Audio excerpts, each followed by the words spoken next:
Okay, let's get started. Just raise your glasses high. This one's for you. Turtle time. Ring, ring.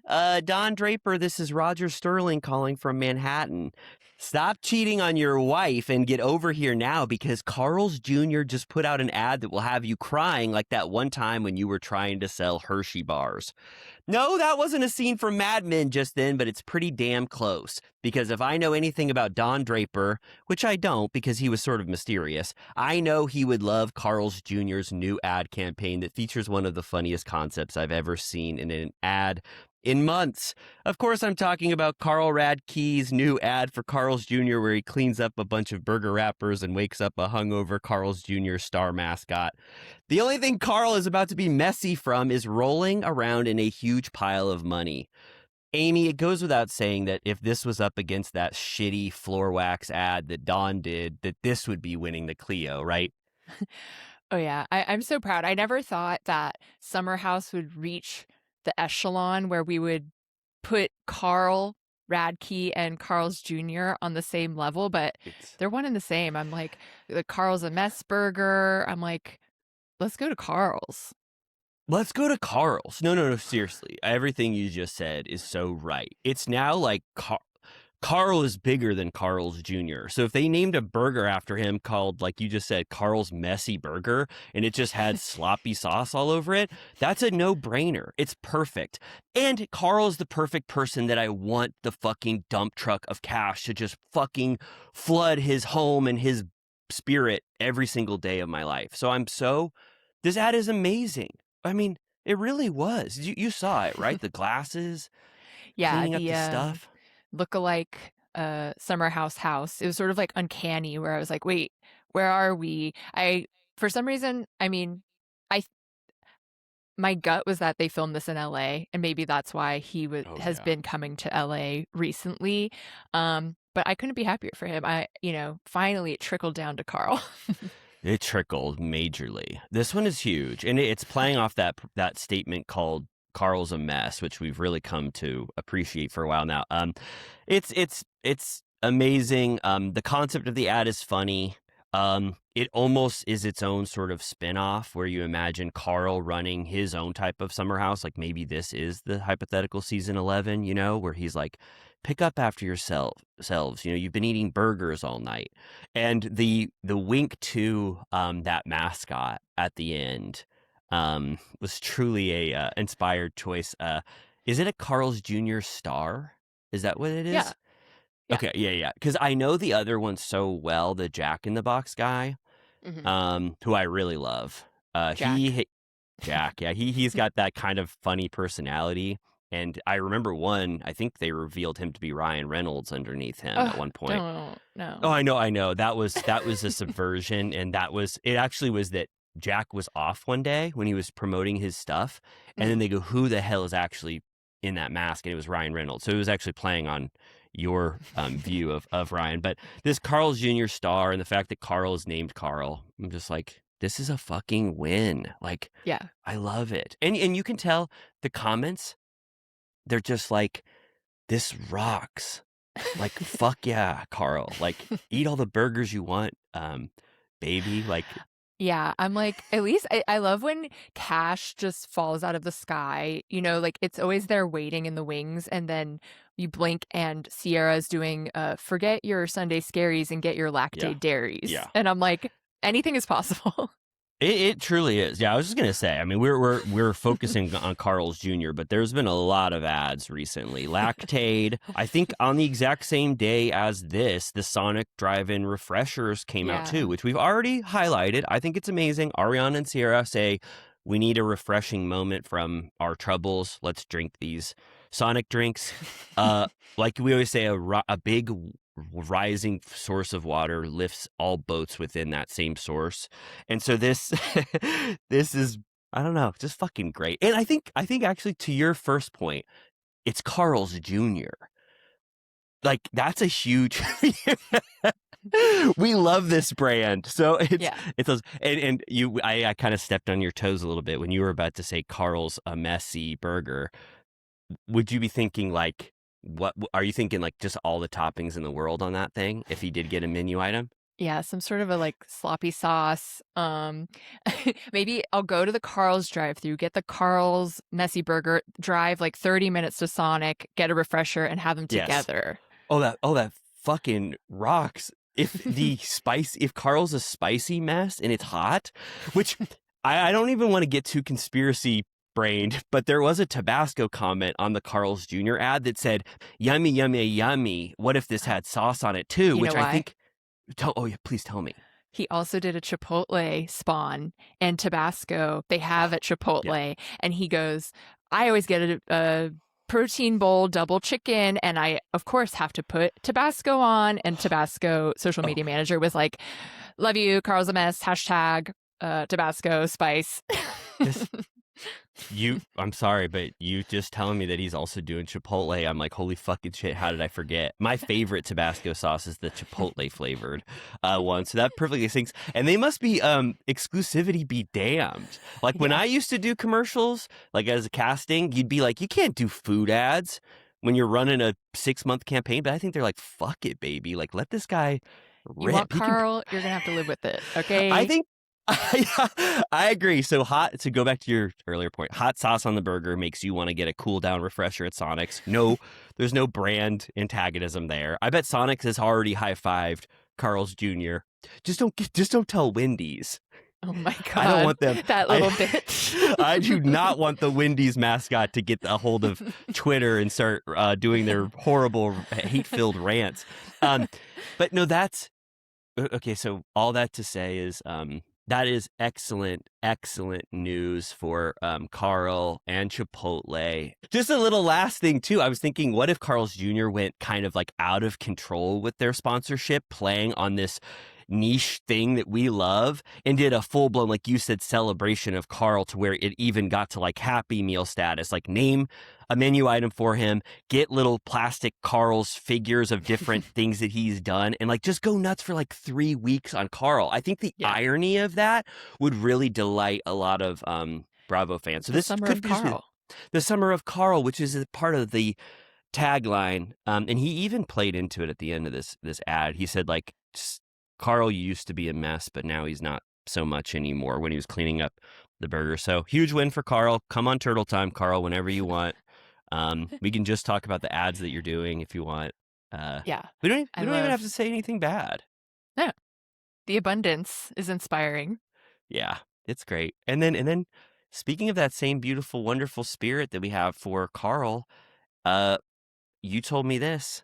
Andy Cohen was seen on the streets of Manhattan holding hands with Kevin Sobieski, who I didn't know before this, but the first thing I Googled, is Kevin Sobieski related to Lily Sobieski from Joyride and from The Glass House and from Cinderella Story and from... What did you find? No, not even close. And that's on me for thinking that two people with the same last name would be related. But Andy, this is... I guess he doesn't date very often, at least publicly. And so this is like him going to this guy's 58th birthday and he's holding hands. And it seems sweet. Like they're actually maybe wanting to show the world their relationship. Is that how you felt about it? Yeah, I feel like there have been a couple instances where he's been seen, but I feel like it was more casual dating. In his book, I know that he talked about, he only called this one guy, quote, the Brazilian, and I think he was just like a hottie, but I think he dated him for a while. But yeah, he really hasn't had a public long-term relationship, and everyone's always wondering when that will happen. Obviously, he ended up just having kids on his own, so now he's a dad of 2, and then the relationship's going to come after that. Did you said that this guy's in his 50s? I think so.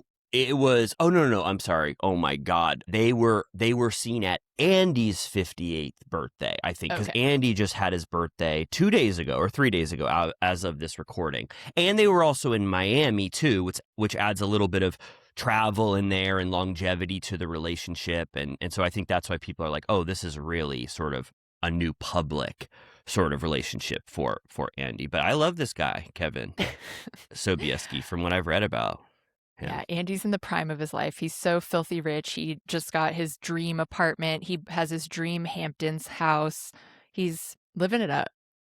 I can't wait for him to do his full tell-all memoir of the full last 30 years. I gotta know when he's ready to go scorched earth on everyone fully. I'm so ready. But this is amazing. Congrats to Andy. Congrats to Carl. Congrats to Sierra and Ariana. Lindsay, I'm sure, had an ad since the last time we spoke. We love it. But the reason why I'm still talking about all these ads is because we didn't have a lot of news other than that. Like, I feel like nothing really happened. Yeah, the Summer House universe has sort of taken over all. But I will say, if there is anyone in the dairy industry, because we were talking about Carl's milk participation, give us the campaign. I'd be happy to talk about milk ad nauseum. I'll talk about the benefits of the vitamin D, protein, the delicious taste. Magnesium, apparently it has. No, it's a no-brainer. Milk and turtle time go together like cows and milk and cookies. Milk and cookies. Sorry, let's do that again. Milk and turtle time go together like milk and cookies. No. That's it. That I would drink milk every day of my life on here. You'd see a big gallon of milk in my lap. I'd be chugging it.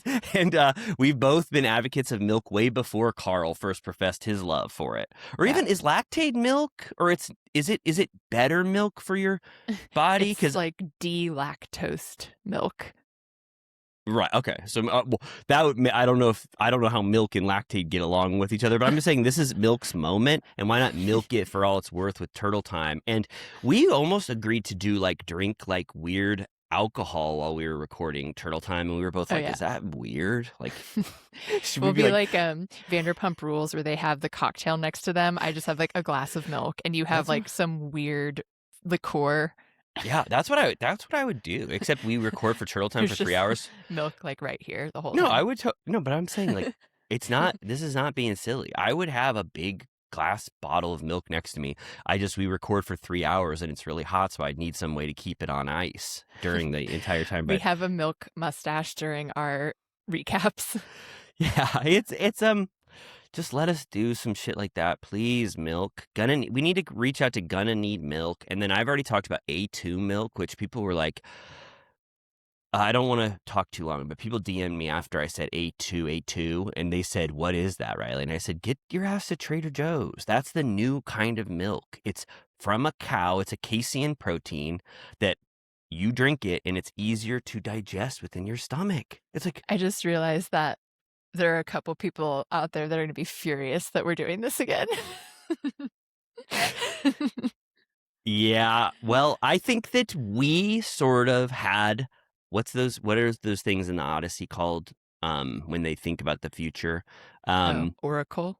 Yeah. Well, I don't know if they're in the Odyssey, but we were sort of oracles in terms of how big milk was going to come back. When we were talking about milk, there was no milk on the menu in the Bravo universe. We just said it randomly. And then it's Carl Gonna Need Milk, Lactate, Sierra.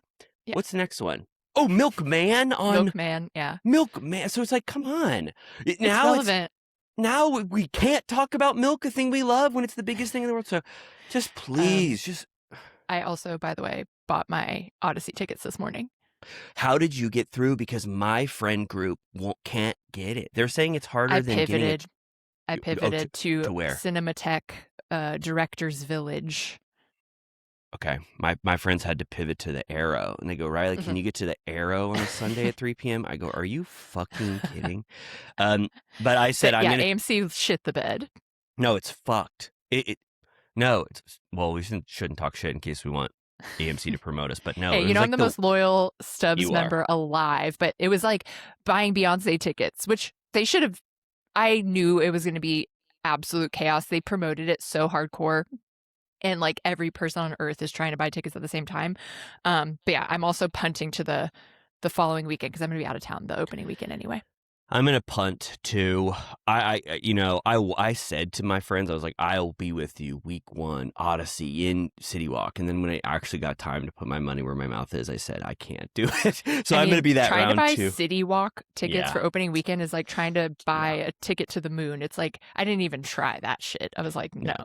Someone had a silly joke that they said it's harder to get Christopher Nolan Odyssey tickets than it is to get that Trojan horse in that building where the Athenians were living.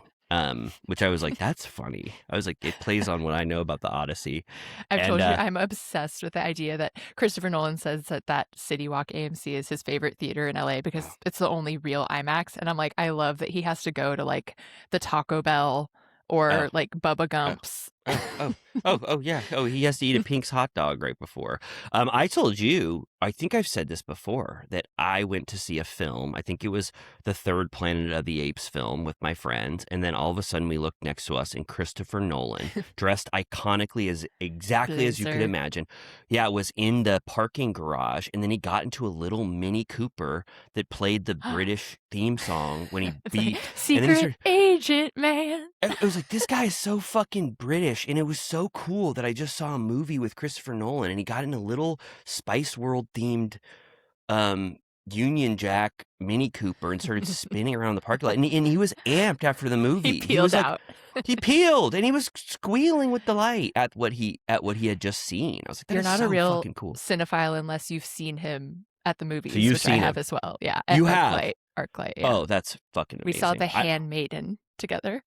That is, oh my God, that is, I mean, I've been a piece of shit about the theatrical experience, but if you live in LA and you get to see a movie with like Elijah Wood, like I told you, I saw Hereditary with him, Christopher Nolan, Seth Rogen for Mission Impossible. I'm like, I saw The Master with Seth Rogen as well. It's like, I'm going to remember that for the rest of my life. You're friends like, now. I'm friends with him. Hey, Seth.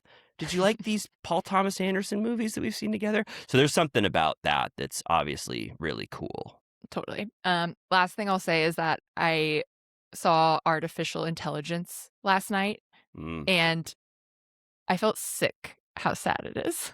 Oh. It made me want to jump off a bridge. Oh, Haley Joel Osment, right? Yeah, he was there. Oh, he's incredible. He's such a king. He was on Comedy Bang Bang like 7 times. He was a ball of shining light. He's amazing, and he is the best child actor. It's him, Dakota Fanning, and like name one other person, and I'll agree with you. Thora Birch, but other than that, Drew iconic. Oh, sorry.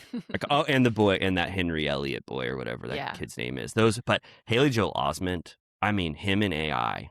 I don't know what it was, how he tapped into that robot boy like he did. And that's just one of his 7 classic performances. He's wonderful. And I know he got drunk at that Applebee's and started beating people up. But I think it's time we moved on. And AI is too sad. The scene that comes in right at the hour mark is one of the saddest things you can ever see in cinema history. So I can't believe you're having an AI month. T2. Yeah. I know, I was thinking that. There needs to be we got to balance this out with a good AI movie. You know what I mean? I mean, they did have me feeling bad for the AI in AI. Yeah, so of course. In that sense. Oh, I love Jude Law. He's like, I was used for sex. He's like, I know how to pleasure a lady. Oh, he's so cute. He's really cute. They get to that carnival. It's wonderful. What was I gonna say? Oh, Stanley Kubrick's Final Vision. Was it realized by Spielberg? We'll never know, but at least someone took it over. Yeah. So if you want to cry your eyes out, do that. Yeah.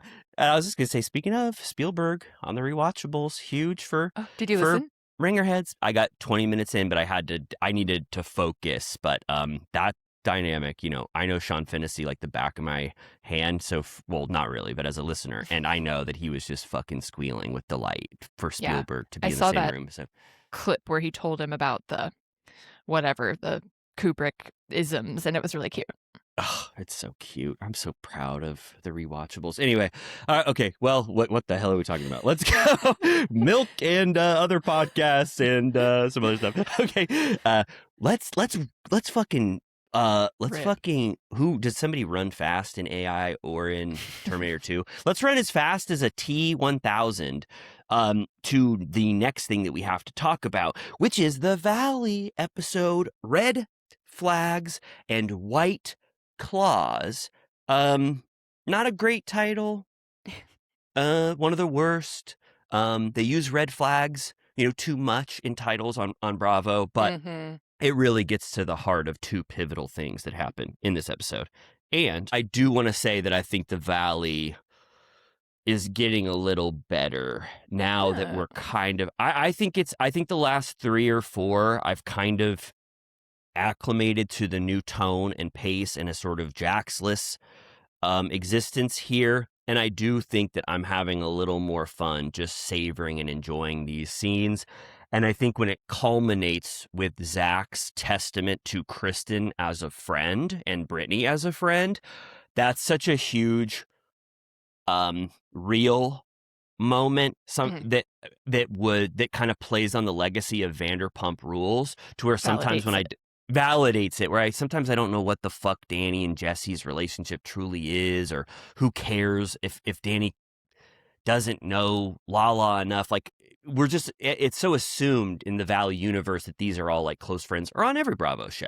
But this was Zach really just like giving Kristen credit and Brittany credit for the times when he was down and out, like me, like a lot of my friends, like people who, in the early 20s who came here and you're like, how the fuck am I going to pay rent? And he's like, I need your help. And for him to pay it back in that moment, I was like, this is fucking cool. And not something that you see. I don't know how paying back money could seem so cool to me, but I was like about to cry. So I liked it. And there's other shit that's bad in it, but overall, I thought this was a decent episode. How did you feel? I mean, I assume not as Yeah. I mean, there were certain things that was nice. It brought us back to apartment culture that we no longer get from Vanderpump Rules, which was kind of funny. It was funny watching like Lala or, Jesse walk into I assume they haven't been into an apartment like that in a long time.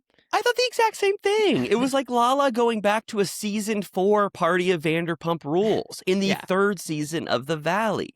And it being like chairs and stuff, that they're all sitting around.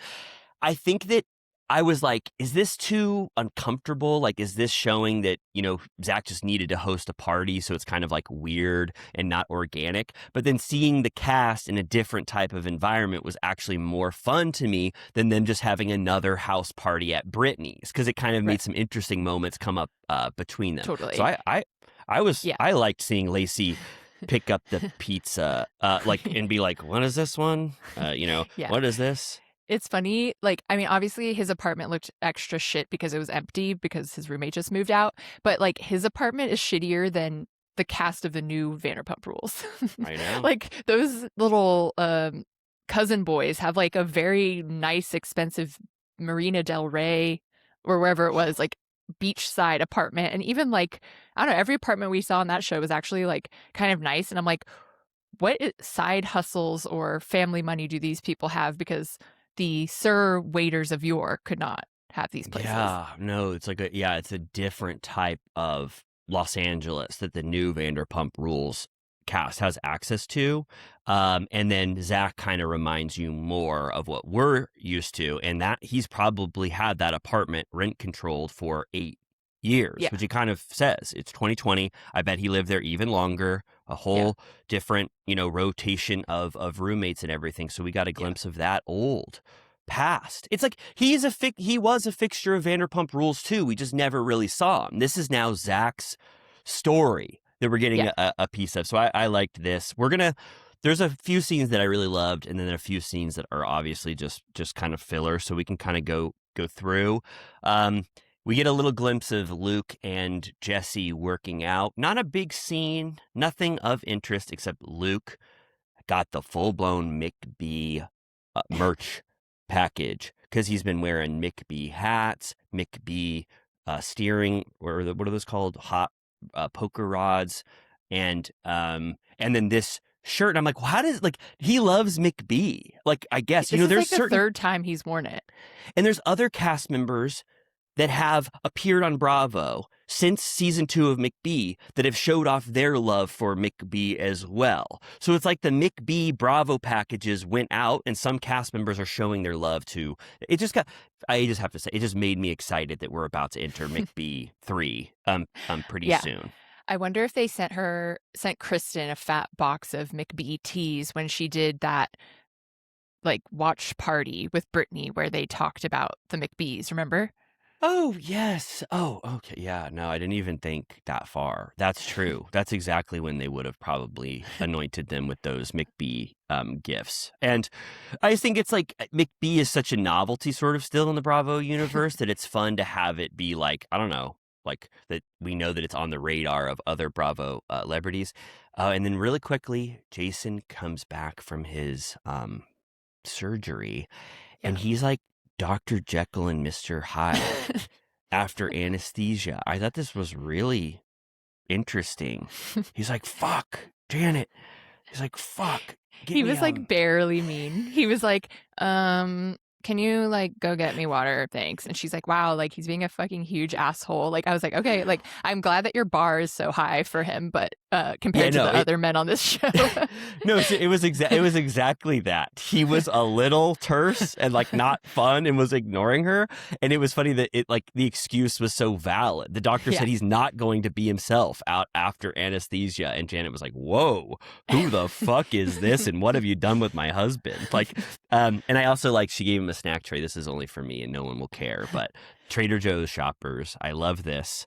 They had the Trader Joe's cereal bar that's the O's, and then they had just the strawberry cereal bar. Did you take a peek at those? I didn't clock it. Yeah, but two people recovering from surgery on this episode, convalescing. So that she's taking care of him full time and still has time later to take Brittany to her follow-up appointment. I'm like, damn, she has to help 2 post-surgery people. We get a check-in with Jasmine and Melissa, who are doing their engagement party and wedding planning. Brittany is putting together the engagement party, but she's fresh out of surgery. So they're like, hopefully she can do it. But she loves this shit. We've been told so many times that Brittany apparently lives to host. Later she shows like a mood board. She has the whole thing going on. And Jasmine calls Zach, who's crying because there's drama with his roommate who's moving out so that his boyfriend can move in. And apparently he stole what was rightfully Zach's, the very like 6 foot tall Monster energy drink fridge, which I'm like, did you rob a 7-Eleven? Where did you get that? I know. And he said that was my thing. I was the Monster fridge guy on the Valley, and my roommate took it from me. I didn't even know like what obviously I didn't know what was going on, but he said at a certain point he just got so fed up that he let the roommate take everything. But I would have fought fucking tooth and nail to keep my Monster fridge. I'd be like, people don't even know you on the Valley. Like, I'm the Monster fridge person who drinks Monsters every day. Let me keep it. It was iconic. I didn't remember in between seasons, but now I was like, hey, you can't take the Monster fridge. And that roommate licked the plate clean in his apartment. Apparently they stole a TV that Kristen gave Zach. There's no excuse for that. I mean, what the hell was going on? Ripped the TV off the wall as you left? There's just like holes in the walls, no furniture to be found, Monster fridge. I was like, damn, like what kind of deal did they come to? I don't know who this person was, but I think he should have fought for his right. It was like, didn't Jax have like a bar stool fridge in his man cave? Of course he did. It was so cool when he would do that. He would grab a Diet Coke or a Red Bull out of that thing. So yeah, Zach was crying, kind of. Some find it silly, like haha, he's crying over a fridge. But I know what it means when you get a Monster fridge. You got to hold on to that. Michelle and Nia have a scene. Unfortunately, it shows that Danny and Nia, it takes them an hour to join the cast at all times unless they film in Santa Clarita. So Nia is late as hell, but they kind of talk about how Nia says there's a kind of a weird precedent set for Danny's actions where she feels like Danny drama goes on a little longer than the other drama with similar people who drink. And I'm like, okay, I guess. I mean, are we going to sort of now justify in any way still Danny's actions? And then when they kind of show, what is it, Zach is her example or whatever, they And just Jesse. show. And Jesse, I mean, Jesse was mean that one time when he goes, "Get the fuck out of here, out of my room." Like, that was a big deal. And Jesse's been mean in the past. But Zach's was just when he was like drunk and screaming at the finale party when he was being sort of like performative, trying to make a scene. Like, what's not really the same. It's just, I don't really understand. Like, why is this the route she wants to go? Well, it's on also this one? like because they have this artifice, it's like you said, Jekyll and Hyde, where with Jesse, it's like, yeah, that's kind of how he is anyways. Like, he's kind of a bitch all the time. So when he's drunk, he's just extra mean, but he's still being how you would expect, which is misbehaved, but it's not that far from what his regular personality is. Whereas with Danny, they're like, he's Mr. Nice Guy, like Mr. Jokester, Mr. Dad of 4, and then he turns, and you're like, well, that's not normal. Yeah, it's totally true. That's right. Jesse, you know he's a little stinker. He's like Bugs Bunny. It's like Bugs Bunny wasn't different when he was drunk. He was always like being weird with Elmer Fudd, playing pranks on him and stuff. And I'll never forget when Jesse was holding court with us at BravoCon, which really gave me a peek into his personality. We were like, do you remember? We were just sitting wrapped, listening to him just fucking go nuts for 40 minutes. I mean, not go nuts, like tell us stories. He was reciting poetry. Like, he cried at one point. Talk about, like, usually when you talk to Bravo celebrities or just anyone where you're like, sorry to bother you, I was like, he wouldn't leave. Like, he was having a good time. He was like, can I bend your ear? And it wasn't because we were so wonderful to be his audience. He just... I don't know. We're charming. What can I say? We infiltrated that smoking area with ease. Oh, we really did. We looked like we looked perfect. It was we were a perfectly great group of 8 that didn't look like Bravo fans at all. With a Dorit right behind us. But okay, I thought this next part was one of the most interesting peeks behind the curtain. So we're already getting, it's like, whatever you thought, no, rethink it. Brittany's boyfriend sucks ass. Her picker's off. It's fucked. He blows. You can tell by her confessional that by the time she's recording her confessional that they're done. But she's post-surgery. He took off work to supposedly take care of her, but he's not doing anything. The only thing she asked him to do was go get her pain meds from the pharmacy. And he's like, I forgot, I couldn't do it. And she's like, oh my God, the drains hanging off my body are full. Can you help me? He's like, make Zuli do it. It's horrible. She's about to burst with blood bags and he won't even touch them for 1 second. And he's being paid. We got to mention this. She goes, he asked me if I would pay him for his time of taking care of me to make up for what he would have made, in Paso Robles. So he was getting paid for these 3 or 4 days. You think it was like a day rate, like every day? I know. I was like, I bet it was thousands of dollars. And then he doesn't do the pills, which Brittany's like, she's like, I need my pills because I'm in a lot of pain. That was the one thing I asked of him. And then they are about to burst, and she almost tries to ask if he'll do it in a really passive way, like in a sweet way. Like, these are bursting, Brandon, like they're going to fill up. And then she goes, I guess I'll get Zuli to do it. And he goes, yeah, that would be great. And she goes, I don't want you thinking I'm not attractive anymore. And he does this face behind her because he doesn't remember a camera's on him. And it was kind of like, good luck, me not thinking that you're disgusting after this one. Brandon, my blood bags are bursting. Yeah, she's like, there's a chunk in this one, Brandon, and that sucks. Like, I feel like at least like Phantom Thread style. That's when you're ailing. Is it like the rare time when you get to be like in full, like needing full support? Like, that's when you get to be in repose and be like, serve me. Yeah. I love being in repose sometimes. And Megan waits on me hand and foot. I'm like Jason, but I'm like Jason, but 10 times worse. I'm like, get me my fucking shit. So this showed, you don't know people until you've seen them in every type of circumstance. And she saw Brandon in a time of need, and you don't know what somebody's going to be like when you really need help. And Brandon kind of fucking blew it. He's like, can I have money? I want thousands of dollars. I won't clean your blood bags. I'll forget your pills, and I'll buy you flowers with your money. And it's like, shit. Well, you kind of sucked at that stuff. So Yeah. I think you're exactly right. The way Brittany talks about him now, she goes, I'm getting a big ick from, I'm like, this is the ick of all icks. Yeah. And so the way she's being as honest as she is about Brandon shows that this was not long for this world, this relationship. I blew it on Brandon again. I didn't know what he'd be like in a time of Brittany's need. I thought he was great. I don't don't trust her picker. Kristen visits and she, in her confessional, is like, the red flags, you can't count how many red flags there are. So more to come there.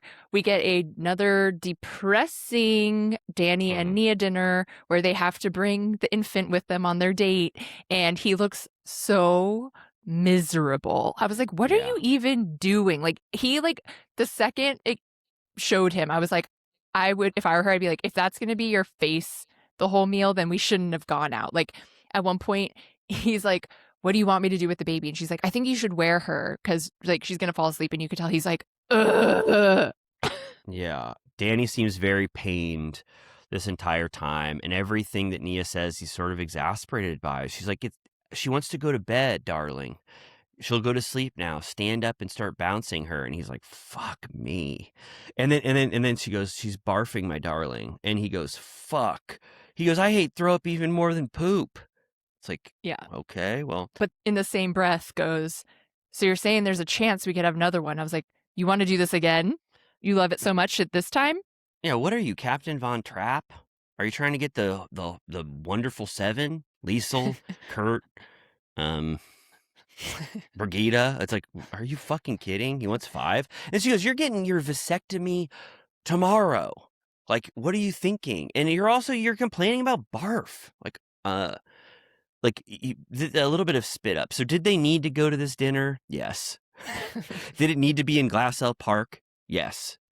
Did Adelaide need to come? Obviously. But it just shows a little bit of parenthood there. It shows a little bit more, a little peek into Danny's disdain for taking care of their children in this way. And Nia, kind of her sad existence, knowing that, and she even says in her confessional, she doesn't give Danny shit very, very much, but she goes, I wish you'd be more on board with taking care of our daughter. Wear her at this restaurant, please. Yeah. So, it's not making Danny look any better. But I did get an idea if I was Jeremiah for a party, vasectomy party. Yeah, I could see that. You think it's going to happen? You said, I mean, I wouldn't be surprised if they made a meal out of that event, especially with like the Ball Bros thing. Yeah. Did you say you looked it up and they were in Glassell? So Megan told me that this place called Somi and Mother or something that they went to, because they already showed how hard it is production wise for them to get to the Valley, from Santa Clarita. So we were remarking on where was this date? Does the production have to go to Santa Clarita? And are they fucking pissed that the production's like, we have to film Danny and Nia again and drive 45 minutes. So I think they had to come to a more convenient area, which might have added a little more to the stress, just in their defense, that Danny and Nia might have had to do like a scene in the Valley and then go there after. It's like, it's kind of unfortunate when you think about the logistics of production. But to be honest, I don't really remember the name of the restaurant. Do you know? Somi and Mother or something? Was it People Som? Will know. Som. Do you know where Som is? It was Som. I don't know something or okay, I'll look it up now because we can't talk about it this long. It's in Auckland, New Zealand. Never mind. Okay. Well, from possibly Glassell Park to Silver Lake, they made Jesse go to 4100 Bar, which I was like, what the hell is going on? This was awesome. As a 4100 haunter, this was really cool. I've been to 4100 maybe 50 times in my life. I could not believe I was seeing who was it? It was Zach, Jasmine, and Jesse going to 4100 Bar. Oh my God. I mean, do you like 4100? It's been overrun by youths. I would say if you went today, you would feel old. Well, yes, absolutely. It's one of the coolest bars. It's like Zeppel. What's that one? Zebulon. It's Yeah. like Zebulon, but for Silver Lake, or they're both in Silver Lake. But I'm just saying, it's like Zebulon, where it is now cool for 20 to 30-year-olds hang out. Don't get me started. You can barely even use the toilet in the bathroom of 4100 because you'll have 17 guys just ripping Coke lines in the bathroom. So, but I was happy to see him in 4100, and they acknowledge that they're in Silver Lake. Jesse's like, I've got my Silver Lake outfit on. Look at my shoes. And they're all going, those are perfect, Jesse. You fit right in. Yeah. I mean, honestly, if you live in the Hollywood Hills, that's like a 15-minute drive. It's really not that bad. No. So yeah, Zach is recapping his roommate drama and talking about how Benji's moving in. And Jasmine is like, by the way, I need to shoehorn this in. Did you see Kristen's whack-ass IG post about, it was like parenting and like making your child feel safe, and then she captioned, a great tip I've gotten from following the wonderful leadership of Nia and Danny as parents. And they're all like, why is she like so far up their ass? Yeah. And it's, I think that this is very, like, we would be doing this in our friend group too, like what the fuck is up with these shitty posts from my friend that I love? Like, why do they always do this as part of their brand? It's like, and she wasn't like, she's like, I'm not even talking shit. It's just like, why is it overboard to the world that you love Danny and Nia so much? It was things to say to your spouse in front of your kids so that they learn what emotional safety sounds like. And it's like, okay, whatever. I wanted to read the article. I wanted to read the article because I was like, what do they say? I love you, my dear. Thank you, darling. I mean, it's like, is it very obvious? Don't treat them like shit in front of your kids. But anyway, Jasmine's like, why go overboard? And then it leads to Jasmine's feelings about how Kristen and Zach both rolled out the red carpet for Lala's feelings about Danny and basically gave nothing to Jasmine last season, which now I feel is more of a valid kind of response, because she basically had to throw that under the rug because people were so anti-Janet that it got lost. And then she's like, have you ever declared to Danny that you hated what he did to me specifically? And Zach said, no, I haven't, but I will talk to Danny about this shit, and I'll do it at my apartment christening that I'm having coming up. Yeah, they shake on it. She also, part of her gripe is that when Andy asked the group who thought it was out of line for Janet to say that it was assault, Zach raised his hand, and that was, so they showed the clip from the reunion, and that was part of it. And he's like, no, like I totally will talk shit to him tomorrow. So we have that to look forward to. And then, so next we have, then Jasmine visits Brittany, who's still in bed. And I thought, why did I think that the White Claw was going to be a Brandon gate? But then it turned into Danny gate. Me too. No, for 5 seconds, I thought they were going to find like 7 White Claws in the bathroom. And it turns out that for some reason, Brandon wanted to like get drunk while he was taking care of Brittany. It had that mystery. They let it be a mystery for about 20 seconds before Brittany finally said, no, wait, we had a full scene here at my house 2 days ago and nothing came of it. And and they go, was it possibly Danny's? Like, conspiracy minded. And then they give us a peek into it. Danny, I don't know what the hell he's thinking. He was playing beer pong, but he told everyone he's not drinking at all. And then they have him glugging/slugging a big White Claw in the bathroom, where you hear his gurgling gulps of a White Claw, chugging it in the bathroom on mic.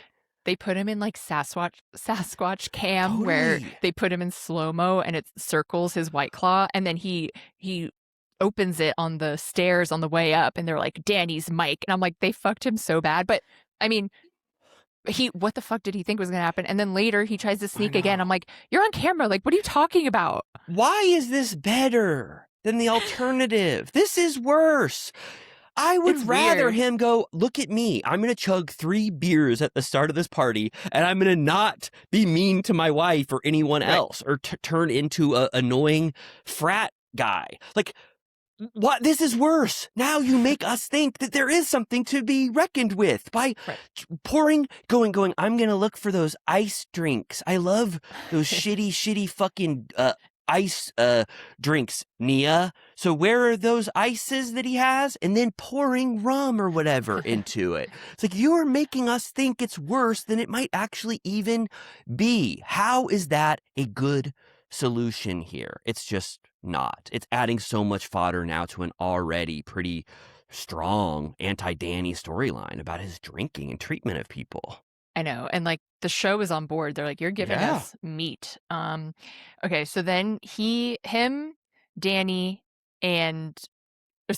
Tom, and Jesse go out, and Tom, as always, brings a gift, brings bubbles for Jesse, who is almost ready to get divorced. They're going back and forth, but things are being signed. They seem to be in agreement.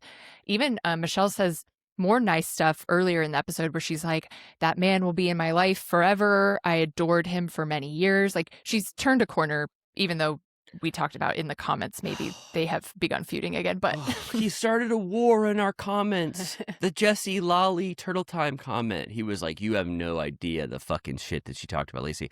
No, selfishly, I really want them to continue at this sort of, in this kind of mode with each other, because I think it's really sweet, but I don't know. I think it's going to get a little dicey later. Tom Schwartz makes a joke that Danny can't stand. Because Jesse's like, you got to know how divorce works. He's like, you put it at the bottom of a stack of papers. And Schwartz goes to Danny, you'll know this soon enough. And Danny's like, hey, divorce with me and my wife. And Tom Schwartz has to back down full-throatedly. He's like, sorry. It was a joke. Sorry, that's not funny. And it's like, that was a funny joke. Fine. Like 6 or 7 out of 10. But Danny hates divorce, I guess. Divorce is like very serious to his kind. That's like not ever funny. They cut back really quickly to Brittany in that room or whatever. And she goes, why did I order chili? She goes, it's burning hot. She goes, can you put it in the fridge that I have to cool it down? There's a lot of fridges in this episode, I just want to say. And I just thought it was interesting that Brandon made her a bunch of hot chili. But she was like, it's too hot, but I do love chili, but I just can't have it at this temperature. Anyway, I thought it was interesting. There's a lot of hot and cold, like metaphors. There was a lot of fridges. You mentioned Jax's from an earlier season. Anyway, now we're going back to this scene. And Jesse does a segue where he goes, how do we feel about Lala? And Schwartz is like, am I in these scenes? Because you two are people on a different show that have no clue what the fuck you're talking about. And I know these people for 10 years and I love them. And you'll never get me to talk shit about them ever, because Schwartz doesn't really talk shit about anyone, let alone Lala and Brittany. So he kind of just lets them have a scene between themselves that he checks out of completely. And that's kind of how the rest of the scene goes. Right. Danny does order a cocktail at this dinner, like a hard, I forget, what was it, like a Tom Collins or something? It was like a hard liquor cocktail. Yeah, he goes, I want to get fucking ripped on tonight. That's what I'm saying, though. Remember, we said there was a divide on Turtle Time, a classic fight between you and I, where we said Danny, maybe he doesn't even drink liquor. He just gets buzzed off Michelob Ultras. And that's not true. He goes well beyond the bounds of light beers, which I've said is a great halfway solution to just being like, I'm going to have 6 Coors Banquets and that's it. Because at my 7th, I turn into a monster. But liquor, you don't know what the fuck is going on when you get one of those. You know me, I don't even drink like hard liquor. No wonder he has no regulation. We did do tequila shots on Tuesday night, and then we turned into little devils. Q and I were like fighting in the middle of a watch party. I'm fighting with our friends. Spencer, I'm calling an asshole. It's like I was losing it. After all this talk about not losing it on you turned alcohol, into a buco. I was just fucking drunk and screaming. They're like, can you get out? I know this place is called Untamed Spirits, but get the hell out of here. No. Did you notice that Schwartz ordered a half cocktail? Yeah. He doesn't just do it with shots. He does it with beverages. Like he's like, just fill it halfway. Speaking of, we need one more half shot from Schwartz at Tom Tom. We can't let that go into death without going back there one time. And then Jesse speaks for, I guess, Danny and says, I'm so sick of this Danny Drunko storyline. He goes, people tell me every day about the drunkenness of Danny and I can't stand it anymore.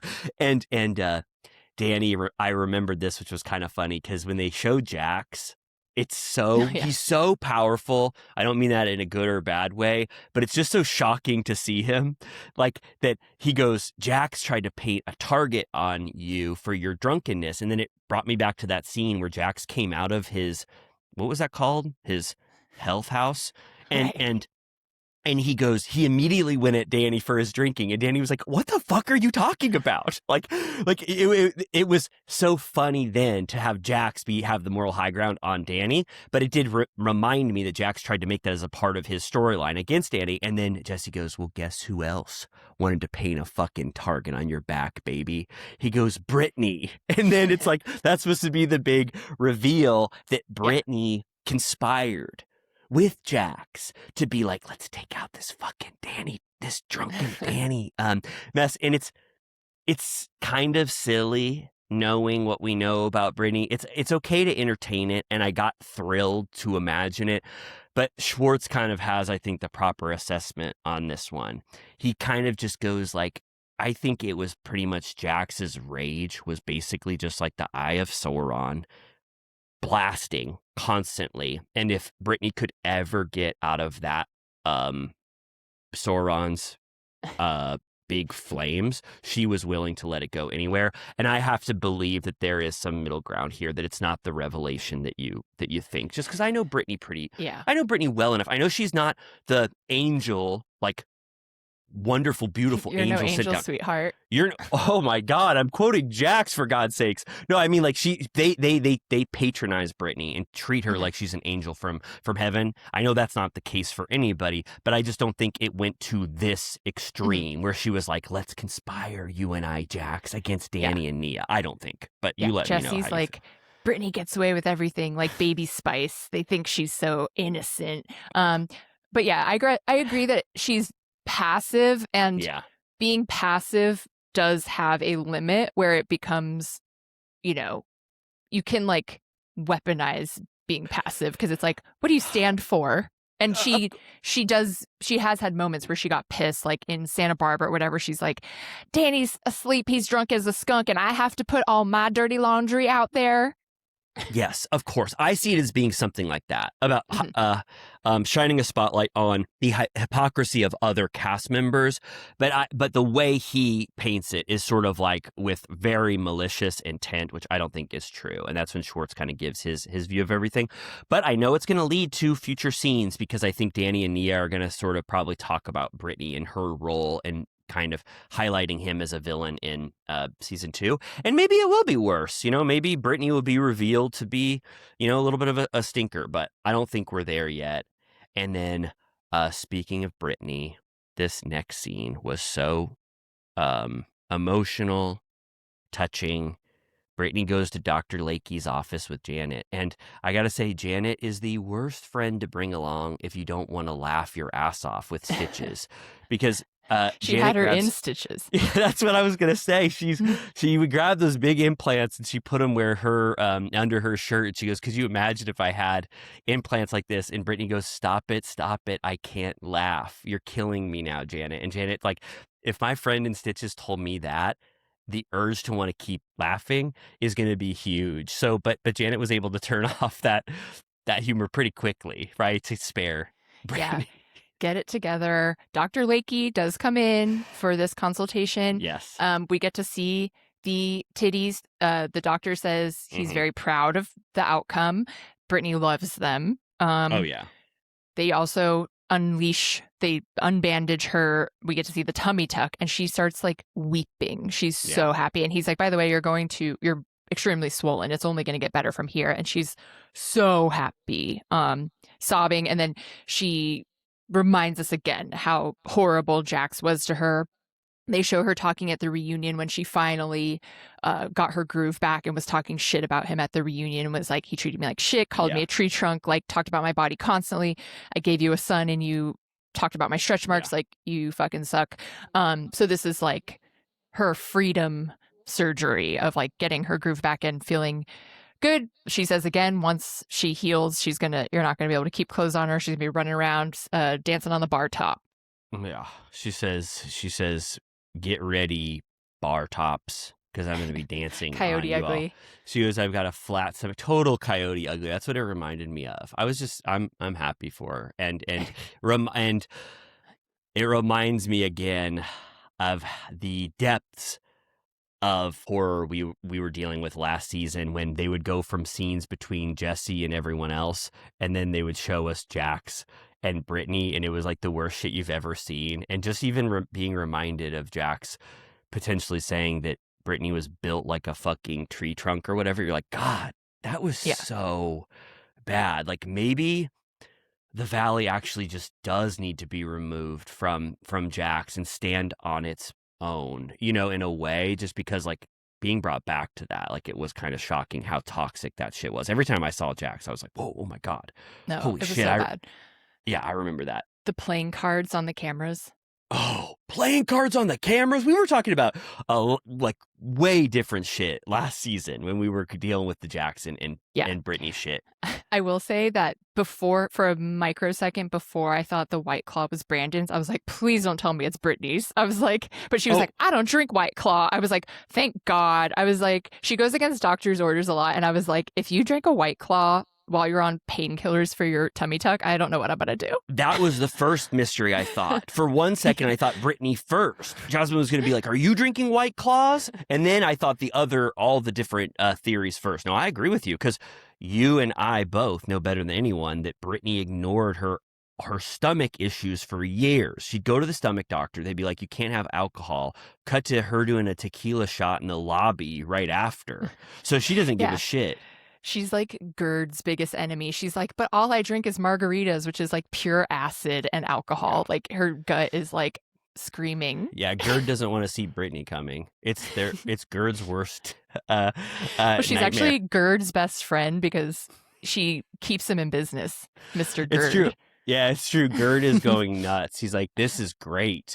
He goes, what did the doctor say? Yeah, GERD is going, what did the doctor say?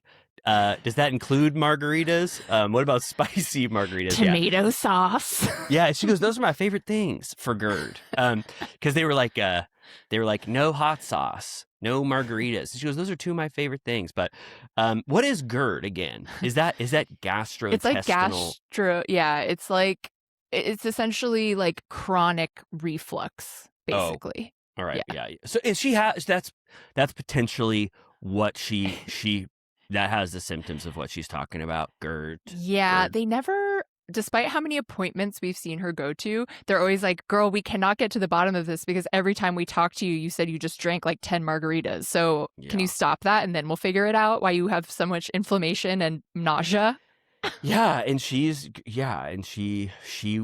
loved juices and all the kind of stuff. It was like a dream, all the stuff that the doctor was saying. It was like juice, margaritas, hot sauce, and she was like, fuck. Like, she's like, I'm fucked. So that all that to say is that I think the reason why we always talk about that is because you and I have talked about how we have iron stomachs that can process anything. And we have a lot in common, but we don't talk enough about how you and I can just ingest almost anything and never ever feel stomach pains. Well, yeah, for now. So, all right. Speaking of ingesting something wonderful, I ingested this scene where Zach had his housewarming party. We've already kind of talked about it. Mm-hmm. Domino's Pizza. This is my kind of party. Put me in the corner in a chair. Give me a solo cup, write my name on it, give me a paper plate, put me in the corner, let me get a shot every once in a while. I like this kind of party. Some will say, like, why have a housewarming party? Is it just for the show or whatever, because you don't have furniture? But I think the show needed this wonderful party. It was fun and funny to watch all of their faces enter the apartment. And he doesn't have shit. He doesn't even have a wine opener. That's where I draw the line. I know. I would have been the friend. I'm telling you this, and don't think I'm like trying to be a hero. I'm not, but I would have ran and grabbed one. I would have you like can get that anywhere. Yeah, I know. I'm like at a gas station or something, or I would have been trying to do it with my teeth or whatever, because I would feel bad. Everyone who brought wine can't have access to beautiful wine. I'd stick a knife in the top of it and try to gut it out. And then we talked about the legacy of this. Lacey has a lot of funny comments when she comes in. She's the most taken aback by this. She's Yeah. like, where the fuck am I? She's like in back rooms. She's like, oh, like she does say that his apartment is giving millennial. And I'm like, I mean, do you just mean like how millennials lived when they were younger? Yeah, I didn't know what the fuck, because I always get confused about generations. I'm famously the oldest millennial. Me and Jax are like two of the oldest or whatever. But I'm like, I mean, I guess if Lacey saw my place, she'd be horrified too. Is that what she meant?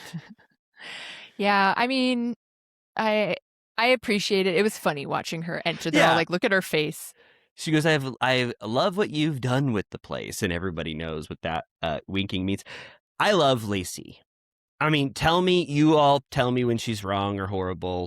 Let me know what the world thinks. But for now, she's adding a new fun energy. And I liked every comment she had throughout this episode. I liked when she was looking through Domino's pizzas and she goes, gross, this sucks.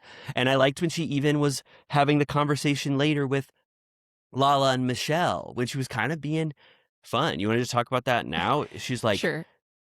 she was like, I heard you, Michelle and Jesse, spent a lot of money on your wedding. Don't you wish you could take that back?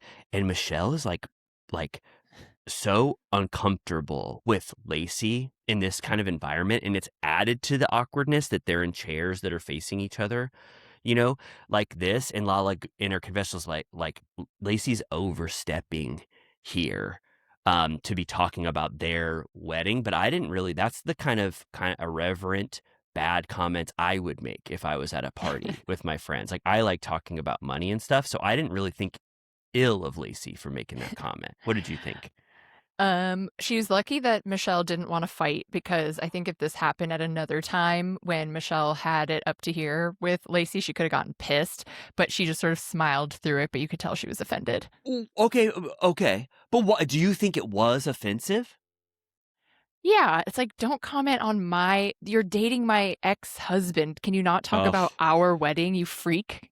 Oh my God. Okay. Sorry. I didn't think about it like that. I'm sorry.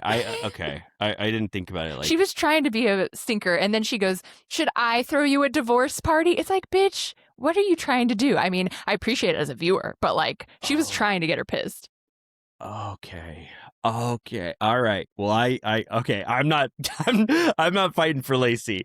No, yeah, you're probably right. I didn't take it as that, but I guess you probably have a better read on that than me.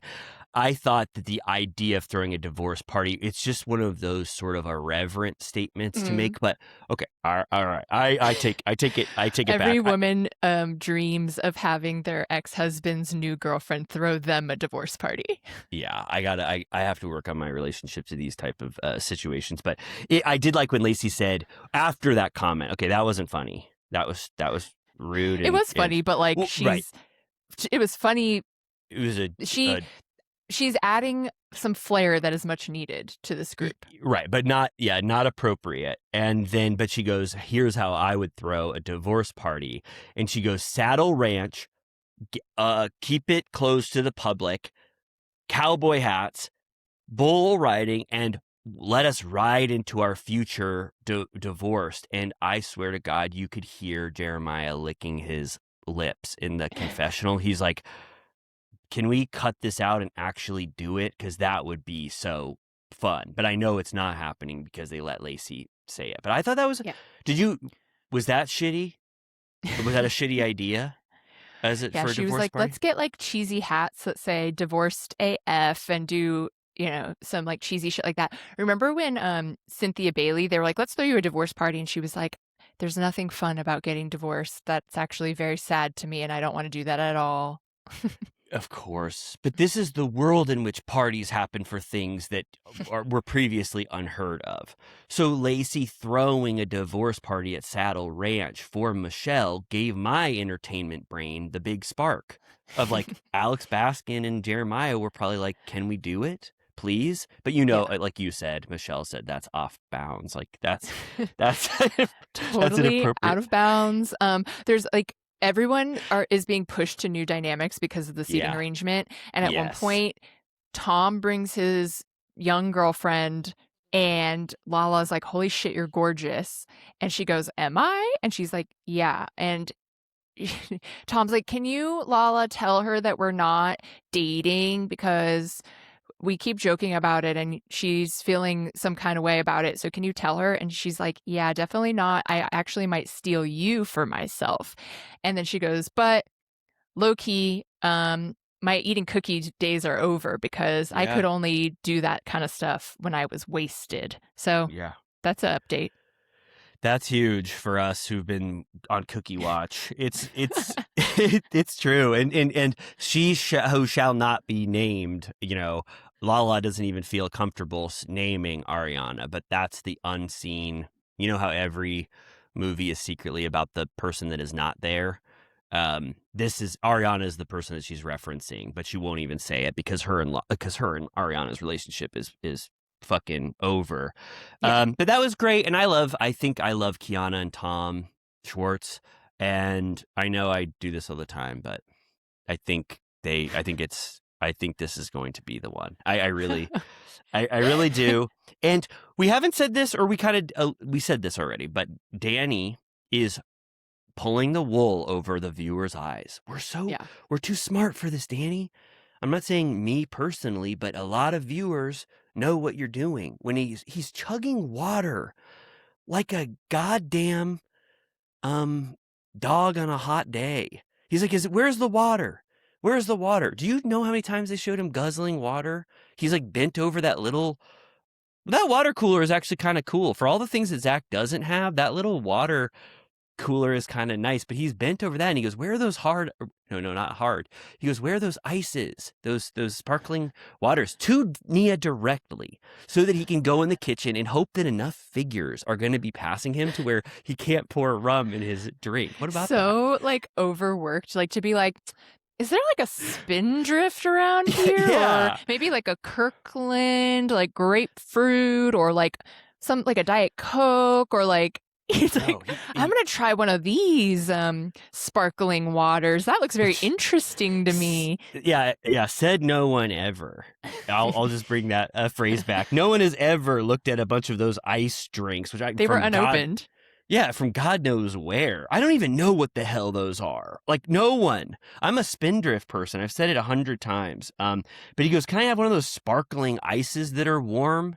It's like, you really want the monster fridge there now to put those drinks in. But then I think the big thing, everyone is there now. They've all acclimated to sitting in chairs. I think it's actually funny and fun, like I already said, to see them. But then Zach has to pull Danny aside, kind of post that rum drink or whiskey, like right after. And he goes, we should say specifically, the camera catches him pouring brown liquor into a cup. Oh, it was brown. Oh, it's liquor. He was, those ice drinks were just a cover for what he was going to, they were a total ruse for him to what was going to be poured within them, alcohol wise. He made himself what they call a mixed drink in the kitchen. And then Zach goes, can I have a conference of the ball bros? And I was like, that was for me and you, because I remember the ball bros, and it's got lost how kind of iconic that duo was, because it was like in the early days of this season of The Valley. But I was excited for the ball bros to get back together. He's like, can I talk to you? He goes, what are you drinking? Do you need another drink? He goes, I'm drinking water. And he's like, go get yourself more water and then we'll talk. Like, he's specifically like, what are you drinking? He's like, water. Danny doesn't need any more water.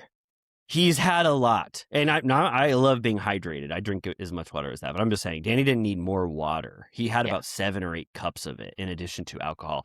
And then Zach goes, Zach kind of says, hey, it's not you being a drunken mess. He goes, you're always shitty. He goes, your personality is shit.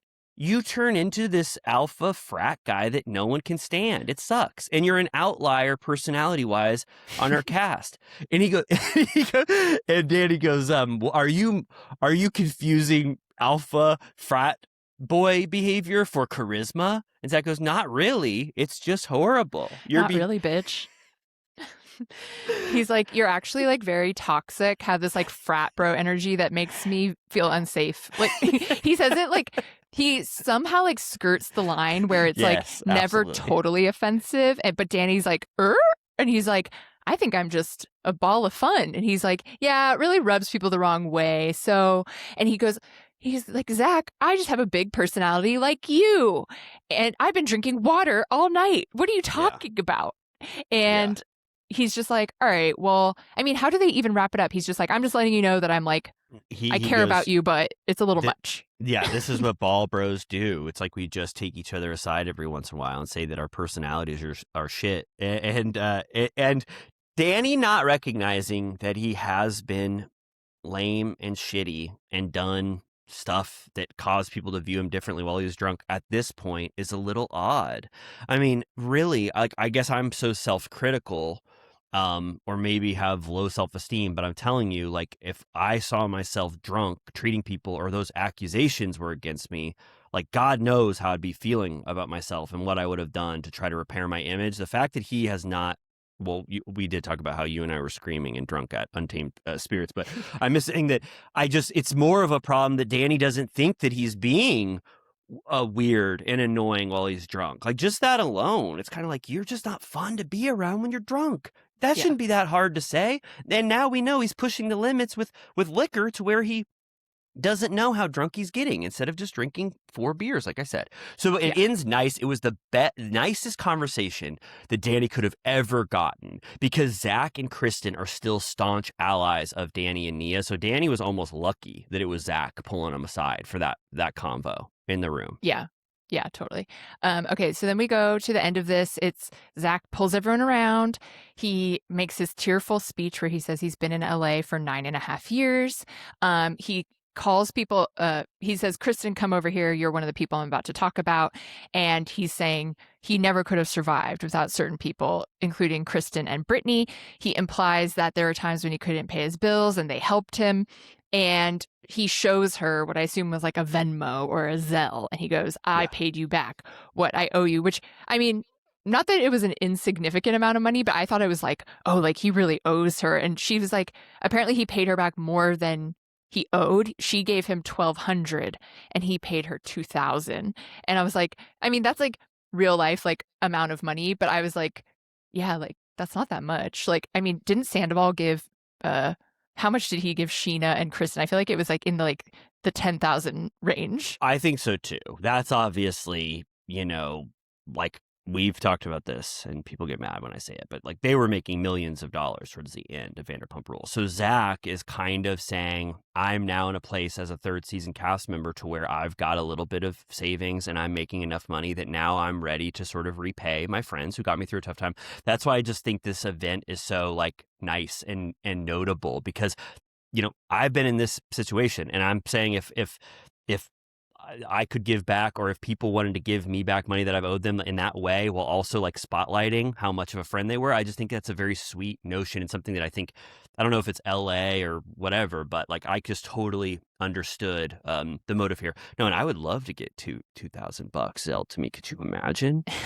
Holy fucking shit! Yeah, but I get what you're saying. No, I get what you're saying. Like, it was a little more for interest or whatever. I assume that $1,200 was like a month's rent or something. And I assume that also Brittany helped him out. Like, he wasn't just hitting up the same friends for money, but really sweet moment. And then Kristen, I can't love her anymore. My heart is already filled, but her talking about Zach and not needing the money back and being like, he doesn't know how much I love him and need him in my love and how much value he brings to me as a friend. It's not monetary. I thought that was beautiful too. And the cast was really receptive to this. I don't remember all of their faces, but mostly it was clapping and smiling. And Kristen says this is a real friend group, like we go through hard times together, but we support each other. So, I like that. Yeah, it was sweet. Okay, looking forward to next week. We get more Brandon drama. He might be FaceTiming another girl that Brittany finds out about. There's a casino night in which I assume because she's healing, Brittany wears one of those like sweatshirts that has a tuxedo on it. Oh, yeah. And then we get more Janet versus Luke, like him defending Danny. So that's interesting. I do think it's like a tough road for Luke and Kristen to be Danny defenders. I'm like, Really? Yeah, they're gonna have to get ready to eat shit, you two, because like it's gonna be bad. There's gonna be an entire segment, obviously, on Danny, and like, what the hell are you gonna say? Like, it's gonna be Yeah. pretty bad. And Yeah. he, their lack of remorse or the full mea culpa, on Nia's end too, for her not being like, let's show therapy where we talk about this, like where we talk about. Because she said she admitted that they don't have hard conversations about their marriage on camera. They save those for off camera. It's going to be rough, and I think that Kristen and Luke will have to do some work to justify their kind of major loyalty to them. What about Janet? I did like Janet's quote when she was like, Luke was like, "You never even saw Danny do the dark side, Danny Drunko stuff," and she goes, "Did I need to see Charles Manson order those people to murder Sharon Tate?" And it's like, well, it's like, yeah, I mean, that's an analogy for sure. But I guess she's kind of comparing Danny to Charles Manson. I know that. So there was a reunion last season. Did they get a reunion the first season, or they didn't?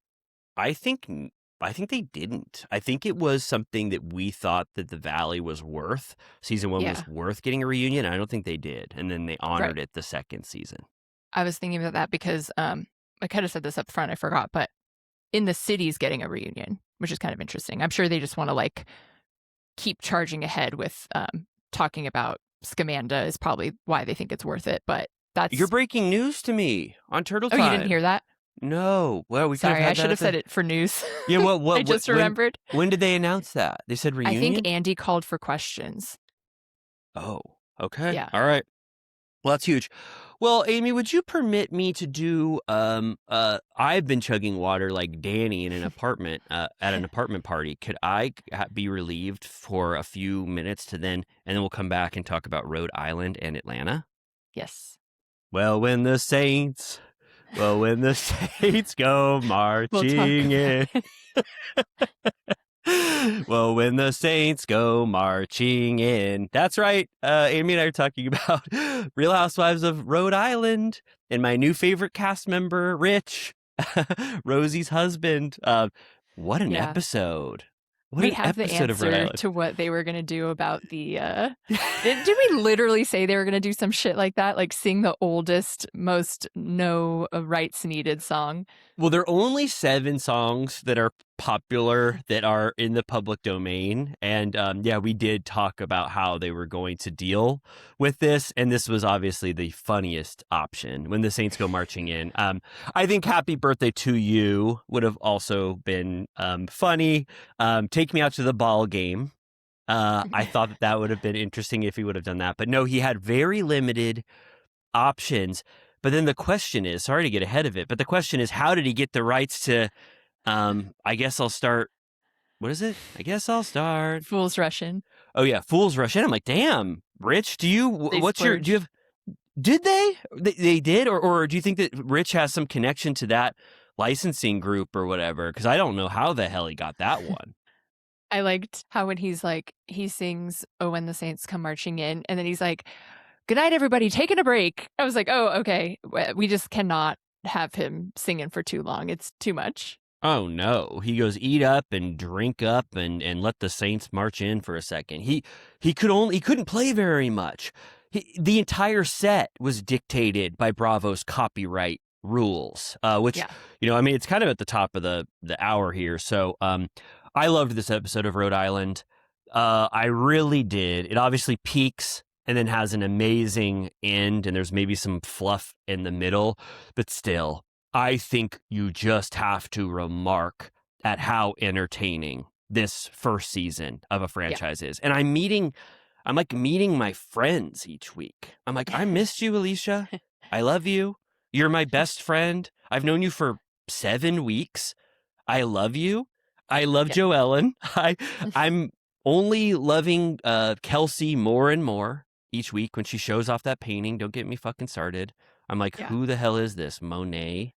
No, it's just like, I'm surprised. And obviously we've seen first seasons that are kind of terrible, or we're giving them so much allowances for being new to this whole thing. But I don't know. I'm just like, I'm having fun. And there's just moments each episode that I think are rising to the ranks of iconic Bravo moments, historical moments. We said Under the Table was a classic moment. And then I think later, the reveal of Joellen being like, what the hell are you painting over there, Picasso? And her going, Slam Pig alert. And it actually looks cool. The Slam Pig art. I was like, this is fun to me. Like I'm delighted by it. So come on, let's everybody has to be watching Rhode Island, I'm sure. We at least have to say that. Yeah, it does seem quite buzzy the way that Salt Lake was or became. So it's definitely in the zeitgeist. I will say up front that I don't want to hate on Liz because, like I said, when it first started, I was like, who do we have here? But she's sort of blowing it. I'm like, if we're all getting on the Rhode Island train and Alicia is the conductor, Liz is like in the caboose. I'm like, you're ruining it for yourself. Of course. I feel the exact same way. When I saw Liz, I got cartoon hard eyes. I go, this is who I'm putting my stock in. I was like, I love Alicia, but I think Liz is the second most powerful clam holder. Her not awareness of the Bravo audience, her self-awareness, I think is the strongest amongst all of them. And even though I think Kelsey and Rosie know, Bravo lore and stuff, and they're kind of playing up for the audience, Liz knows, I think, what she thinks the audience wants, and it's actually a detriment to her that she's not just following her heart. And I think that is the struggle that Liz has in this episode, that she feels like she is on the losing end of a battle with Alicia, and she fucking hates Joellen's guts that she was kind of a part of it. And she's like, she doesn't want to deal with Joellen at all. And I think that now she wants to sort of take out that sort of energy, that losing energy on Joellen, and expose her as being a fraud and a fake. And so when Liz has these sort of like over the top reactions, I feel like she knows that this is not a good look for her overall because of how Alicia is handling it. And then she wants to call out Joellen, who I do think Joellen is overplaying a little bit how close her and Liz are, which is annoying Liz to no end because she's getting frustrated that Joellen has this sort of performative view of their relationships. I mean, she's, like you said, Liz has fallen in the rankings the most for me when I had really, really high hopes at the start. Because she came in as sort of the bridge with Dolores. So they were pitching her to us as like the connection to Bravo history. So she has a scene with Dolo on this episode to remind us, like, remember, like, that's the reason for this show, sort of. Like, that was like you're in to be interested in this. But I mean, we'll get into this. They're in Boston. They're at Capo for this Sinatra show, and it gets heated. They arrive from their car, as Alicia calls it, car ride of hell. Every phrase always at least one word off. I love it. Yes, me too. And Liz is stewing. I mean, at one point she's saying "fuck off" to Joellen right when they're getting there, and at this point, I don't think Joellen realizes how mad Liz is at her, or how mad Liz is in general. I mean, I don't think I ever expected Liz to be this mad. She's so fucking pissed at Capos. The beautiful, beautiful Capos. And Alicia crying kind of makes her more and more mad because of what I said, that she feels like she's losing the PR battle here, but then she resents Joellen for pretending like she's a mediator. So when they get to Capos, it's very uncomfortable in a real way. Like you really sense the awkwardness when they all sit down together at that table. Yeah. By the time Ashley gets there, she's like, what the hell is going on? Are you guys okay? Like, they didn't even say anything, but she's like, this is fucked up. Alicia, like, can't stop crying. She just, basically the entire time they're there for, like, an hour, she has tears streaming down her face. And Liz, is, like, on her phone trying to ignore them. Joellen is like, I'm worried about you guys. Like, can we, like, get this together? And Liz is like, I think at one point she tries to touch Liz's like wrist to be like, are you okay or whatever? And she's like, get your fucking hands off me. Oh, she's so pissed at Joellen. I mean, this is the major sort of conflict this episode is between Liz and Joellen, and I feel like I guess Liz's true feelings about Joellen are finally coming out, because this hatred really seemingly comes out of nowhere. She's calling her a demon from hell at one point. She's like Joe Devil and stuff. She goes, "Get the fuck," and I think that Joellen doesn't realize at all why Liz is this mad at her. And then Liz has this mocking tone towards Joellen that seems really odd at this table when she goes, "Are you sure that's really how you feel, Joellen?" And she does it multiple times where I'm like, what the fuck is going on with Liz? Yeah. But the justification for Liz, which, I think that Liz is in the wrong with Alicia. But like I was saying earlier, I think now she is wanting to call out Joellen's performative nature, and that's why she does that sort of over the top mocking, because she's like, "I fucking know you, Joellen, and I've exposed you as a flip-flopping fake mediator when you're just an instigator." And so she's trying to call her fake and make fun of her for being fake without using that word yet. So she keeps saying like disingenuous and stuff. And she's also trying to tell the viewers that don't believe Joellen, even though we have to pretend that we were all a robust and fun friend group before we started filming. She's telling us, "I don't fucking know Joellen for shit, and we were never best friends." So that's where the anger comes, I think, from Liz. But it's still, it looks odd and out of nowhere how pissed she is in this moment. Yeah, she's enraged. The group all joins sort of separate from this. Like Rosie and her friend Monique just sort of ignore what's going on the entire time. They're just having a completely different experience while this is going on. She arrives with Rich, who goes straight onto the stage and is like, "Oh, when the saints, oh, when the saints, oh, when the saints come marching in." And he's like, "Good night, everybody." I was so surprised at the reaction. It was really funny. Their no lighter policy was lifted so that people could put their lighters up. At one point, Ashley is singing the full song. She was going. I don't think I've ever heard "When the Saints Go Marching." What is it? Marching in. Yeah. And I really liked that Alicia's unself-awareness is her biggest benefit, or her biggest attribute, because she doesn't give a shit. She's crying at the start because she feels upset with Liz, which is, I think, is acceptable for her to feel kind of betrayed by Liz that she called her out in that homeless shit. But then Rich's beautiful singing kind of gets her out of it. And then when he does Fools Rush In later, she goes, "This is my song." And she's the one cheering the loudest at this thing. So I like that she was able to have that sort of real emotional roller coaster due to Rich's show. Yeah, she's eating it up. Liz is going out for a cigarette. Joellen decides, "This is a great scene opportunity. I'm going to follow behind you, even though you hate my guts." When Liz is like crouching on the ground smoking, she's like, "You didn't bring me one?" She was like, "I didn't know you want one." She goes, "We'll share." And I was like, she's not going to share with you. She never gets a drag of that thing. And Joellen's like laying it on thick. She's like, "I love you. I don't want to make you upset." And she goes, "Well, you are." And she's like, she's trying to say, "I know how much you love Alicia, like we've all fucked up." And this is when Liz like gets in her face, like, "Okay, Joellen," like she's doing like a weird impression. Like I don't even really know what she's going for, but she looks crazy while she's doing it. She does. She does. Because we didn't understand that. We don't understand this Liz and Joellen dynamic. So that's what I'm saying. It seems just completely out of place.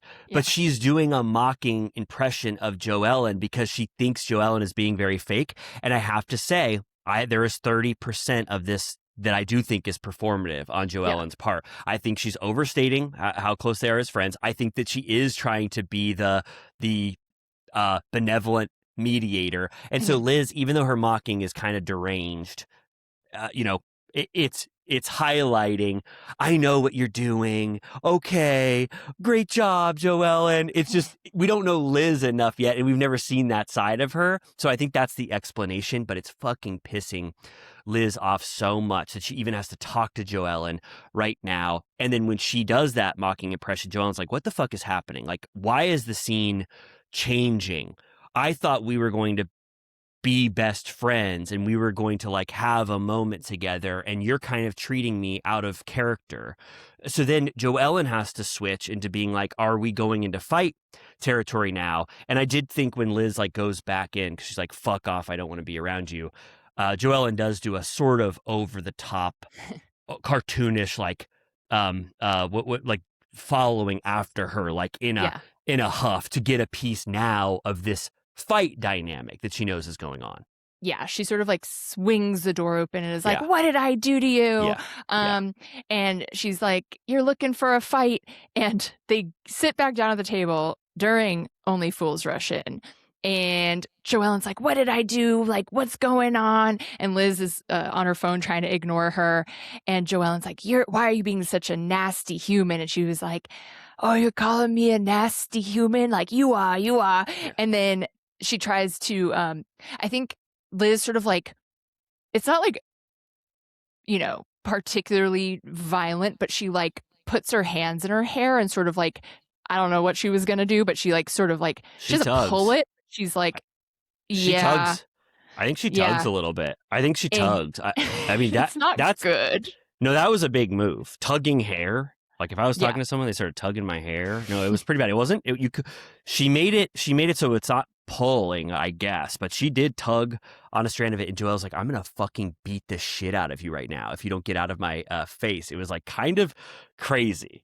I kind of wonder, because I have never been in a situation where I've had to say to someone, get your fucking hands off me, or don't put your finger in my face. You know, like when you watch Housewives, there's certain like triggers where people go, don't point your finger at me. Or, you know, like there are certain things that set people off. And I'm like, I wonder what mine would be. Like, would I ever care? Would I just be like, I'm leaving. Like, I don't have the energy for this. Or do you think if I was in a fight, I would be like, don't you point your finger at me? Oh, well, I only know from our experience fighting on Tuesday, but yeah, no, I don't know either. I think it's reflexive to not want somebody's like hands or fingers near your face, you know? So I do think that we would have that reaction. If you're like a finger keeps poking, you'd be like, get the fuck out of my face. But I've never been in that situation. But this was so close to a fight, because I think even Joellen then kind of like gets out of whatever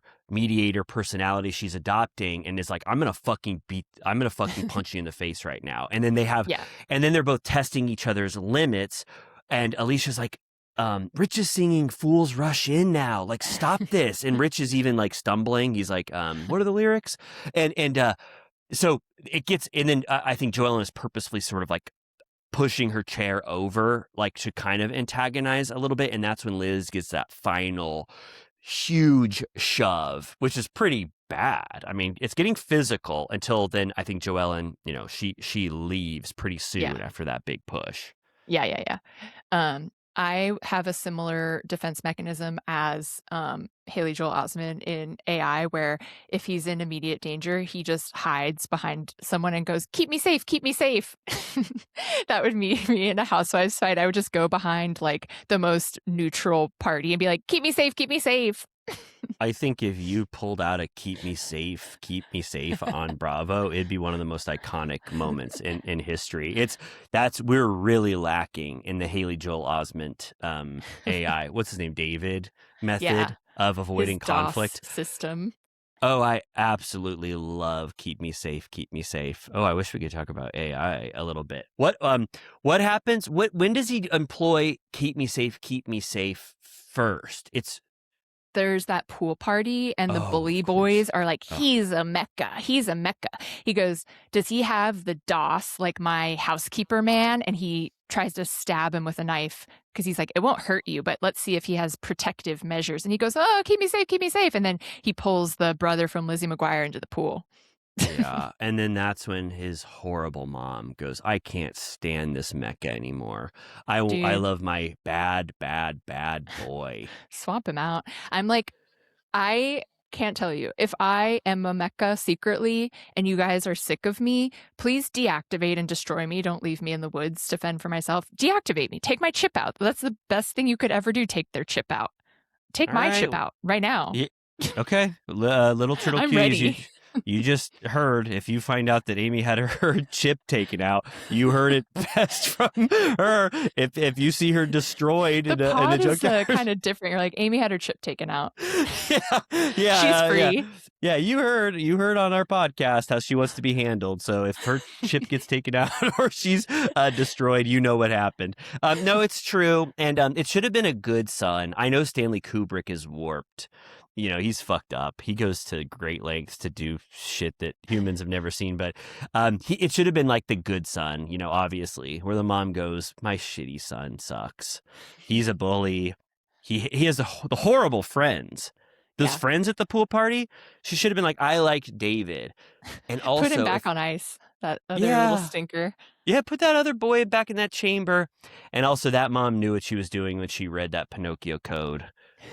It's like, you know what you were doing. He was going to love you forever. It's fucked up. Yeah, she's horrible. It's indefensible, her throwing him to the woods. Horrible. Like you said, beat the destroy him or nothing. Okay. All right. Okay. So then I think now we get a reprieve until the very end of just sort of everyone discussing, you know, what has transpired. I think we can do this very quickly. A moment I want to highlight from Alicia's family dinner is, first of all, this fucking family dinner was amazing. Speaking of taking my chip out, take my chip out and put me at Twin Oaks restaurant with Alicia's family. I want to sit in the corner. I loved it. What's her daughter's name? I wrote it down. Catania? No. That's a beautiful girl's name. Selena, of course. Why did I spell it so wrong? Selena, I love this family dinner of like Selena just won the dance trophy. Come to Twin Oaks with your family and celebrate. She won some title of the dance. I loved the music. No one will remember the music, but I loved the music when Alicia was talking about Selena winning the dance trophy. And then so I loved the camaraderie of the family in that scene. I loved the idea of Twin Oaks. And then this was sort of all pro Alicia heads need, because the last lingering bit of homeless gate that you could rest on if you were a Liz defender is that she was trying to shield the family from accusations that they were ever in these dire straits, which is what she said. That was like the third rationale she used for why she was taken aback by the homeless comment.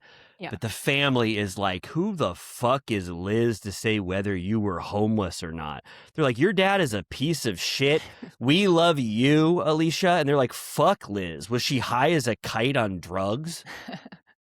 Yeah, her mom's like, frankly, that's offensive to me, what she said. So yeah, no one's giving Liz any credibility here. And Liz, I don't think, is going to have a round table backing her up. The closest she got was that couples dinner where they were sort of like, yeah, like she wasn't homeless, but it was like no one really cared, you know? And Dolores didn't really care when she has her roundup. That's her group. And Kelsey's like, I'm friends with Joelle. Like, what the fuck are you talking about? I'm going to sing like a bird when she asked me to talk about this.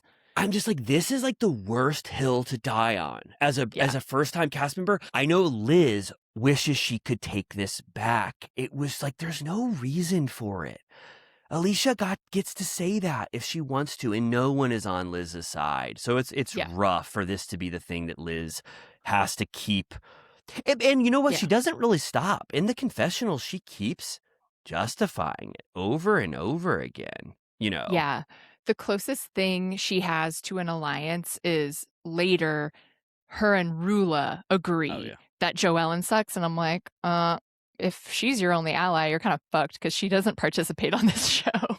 Someone wonderful, a Villa Rosa VIP, told us that RHOA was supposed to be a friend of, and she's showing up in a friend of capacity, but then they loved the mistress stuff so much that that's why she's getting the full treatment as a first-time cast member. That kind of makes it make more sense. One last thing about Twin Oaks. First of all, you liked this restaurant though, right? It looked fun. And this I'm group like, is fun. Fun family. this is my kind of group. But Alicia does say something, which I take out my magnifying glass as a Turtle Time co-host. And she goes, I've known Liz since birth and she should know better. And she goes, she's abusive. And she goes, she knows that statement and that's a big term to use. And she goes, sorry, it just felt good to say that. And like, I was like, damn. All right. Well, that's Shots a comment fired. that's going to be, that's a comment that's going to be reckoned with later for sure. I feel like, I mean, Yeah. we already got to the message of what the Dolores meetup was. They just, Liz says her piece and they hear her, but there's no real new information. She's like, her touching me got me worked up. Talk about true colors. Like, she's just like, and they're like, oh, haha, like crazy. And then Kelsey talks with Joellen about it at their painting party. They a little bit they laugh at the idea of Joellen being the peacekeeper. So there is a part of them that are questioning that image, but no one was like, Liz, we're on your side, ride or die. You're amazing. No like new allies are formed. We really don't need to talk about Rosie and Rich on the beach. I love Rich. I love Rosie. I love his beautiful, wonderful family, but it was just that they're waiting to have kids, I think, is all they kind of discussed. Yeah, she might not at all, which I was like, I appreciate you in this culture of like everyone, they all have huge families. And she's like, I might not want to, and that's okay, which I appreciate. I like that about her, that she's like cool with saying that, and that it seems like his family is respectful of that. There wasn't too much pressure going on. Rich's dad is like, Rosie, I love you. It's like, I don't care. I love everything you do. It was wonderful family scene, but I'm just like, take me to Audrey's, please, right now, because I love this shit so much. I think it is wonderful. I have to say that since this show has started airing, Audrey's is booming, and Jared is kicking people out of Audrey's. He's got people, if they're flooded. He's like, cocktails, coffee. So what they wanted by showcasing Audrey's on Rhode Island has happened. It's now one of the top 10 most utilized businesses in Rhode Island, but we have to suffer through the growing pains here now. Apparently they can make grilled cheese at any point. And Jared does go back to get Ashley a grilled cheese sandwich. And then they talk about how cocktails are the money makers, and so maybe they should put more focus on those. It's rough when I understand the impulse, especially if you have a liquor license. Why not sell booze? But I'm personally like, if I'm going drinking, like, I don't really want to drink at like a coffee shop. Like, it's kind of like I want to go somewhere with better vibes. That's amazing. That's an interesting way to think about it. What I was imagining is I show up for work with my laptop. I'm writing a Get a Bloody Mary. I'm writing a screenplay. I'm there for 8 hours. So I start with coffee up until 12, and then the noon dinner bell or noon lunch bell rings, and it's time for cocktails. So you've already eased into that sort of atmosphere, but now you just get to drink while you work. But I totally understand going at night to start drinking. You don't want the coffee shop vibe. But I have to ask you this. Have you ever been to Jones Coffee on Arroyo Parkway after 4 p.m.? I have not. It's a coffee shop that turns into this exact same thing where they start to serve beers, and that hits you kind of hard if you want to just have a beer alone, like if you want to get away from your family for a couple hours and have a beer. So I'm more predisposed to this type of environment, but a lot of people I know will be backing you up on this one. Right. So yeah, we'll see what happens if they can turn it around. They say their lease is up soon. I assume, based on what we're hearing in current day, that they renewed it. Oh yeah. So Audrey's Oh, that's funny you say that because Alicia called it Aubrey's, and Yeah. they are fighting for their lives in the comment section of Audrey's on TikTok because people will be like, "It's called Aubrey's now," and they'll be like, "Please stop. Please use our real name." But they're probably doing watch parties too. Yeah. Right now. If I Yeah. was in Rhode Island, like if you and I were in Rhode Island, of course we're going to Totally. Audrey's. Like it's like Yeah. our sir now. For sure. Next up, Kelsey and Joe painting. Yes, she basically recaps her on everything that happened. Kelsey's sort of like, yeah, I heard both sides, and I don't really think you did anything. And she's like, well, did you say that to her? She's like, I just got over my shit with her whenever whatever happened at that house party where they were running up and down the stairs that I don't even remember. She's like, I'm not getting into all that shit again. So I just didn't really want to deal with it, which I was like, good for you. And Joellen's like, frankly, like Liz is scary as fuck. Like she's, I don't want to go toe to toe with her. She's like the Ring, she says, coming out of the TV. I know. She goes, I've seen her look just like the girl from The Ring popping out. Did you ever see The Ring 2? Samara. That was scary as hell. Did you ever see Ring 2? I don't know. Is Naomi Watts in that? Yeah, No. It was interesting because instead of 7 days, it was 14 days, twice as long as the Nice. original 7. But I had people, this was a scary time in my life, and I've told the story before, but I have to tell you again. A lot of my horrible friends were calling me and my mom and my sister and whispering 7 days to us every time we picked up the phone, to the point where it got a little scary on its own. I was like, how many of my friends have betrayed me to try to scare my family over and over again? It was kind of weird. Different voices. Did you go through that at all? I don't know if I got a 7 days call, but I can imagine that being upsetting. That movie's very scary.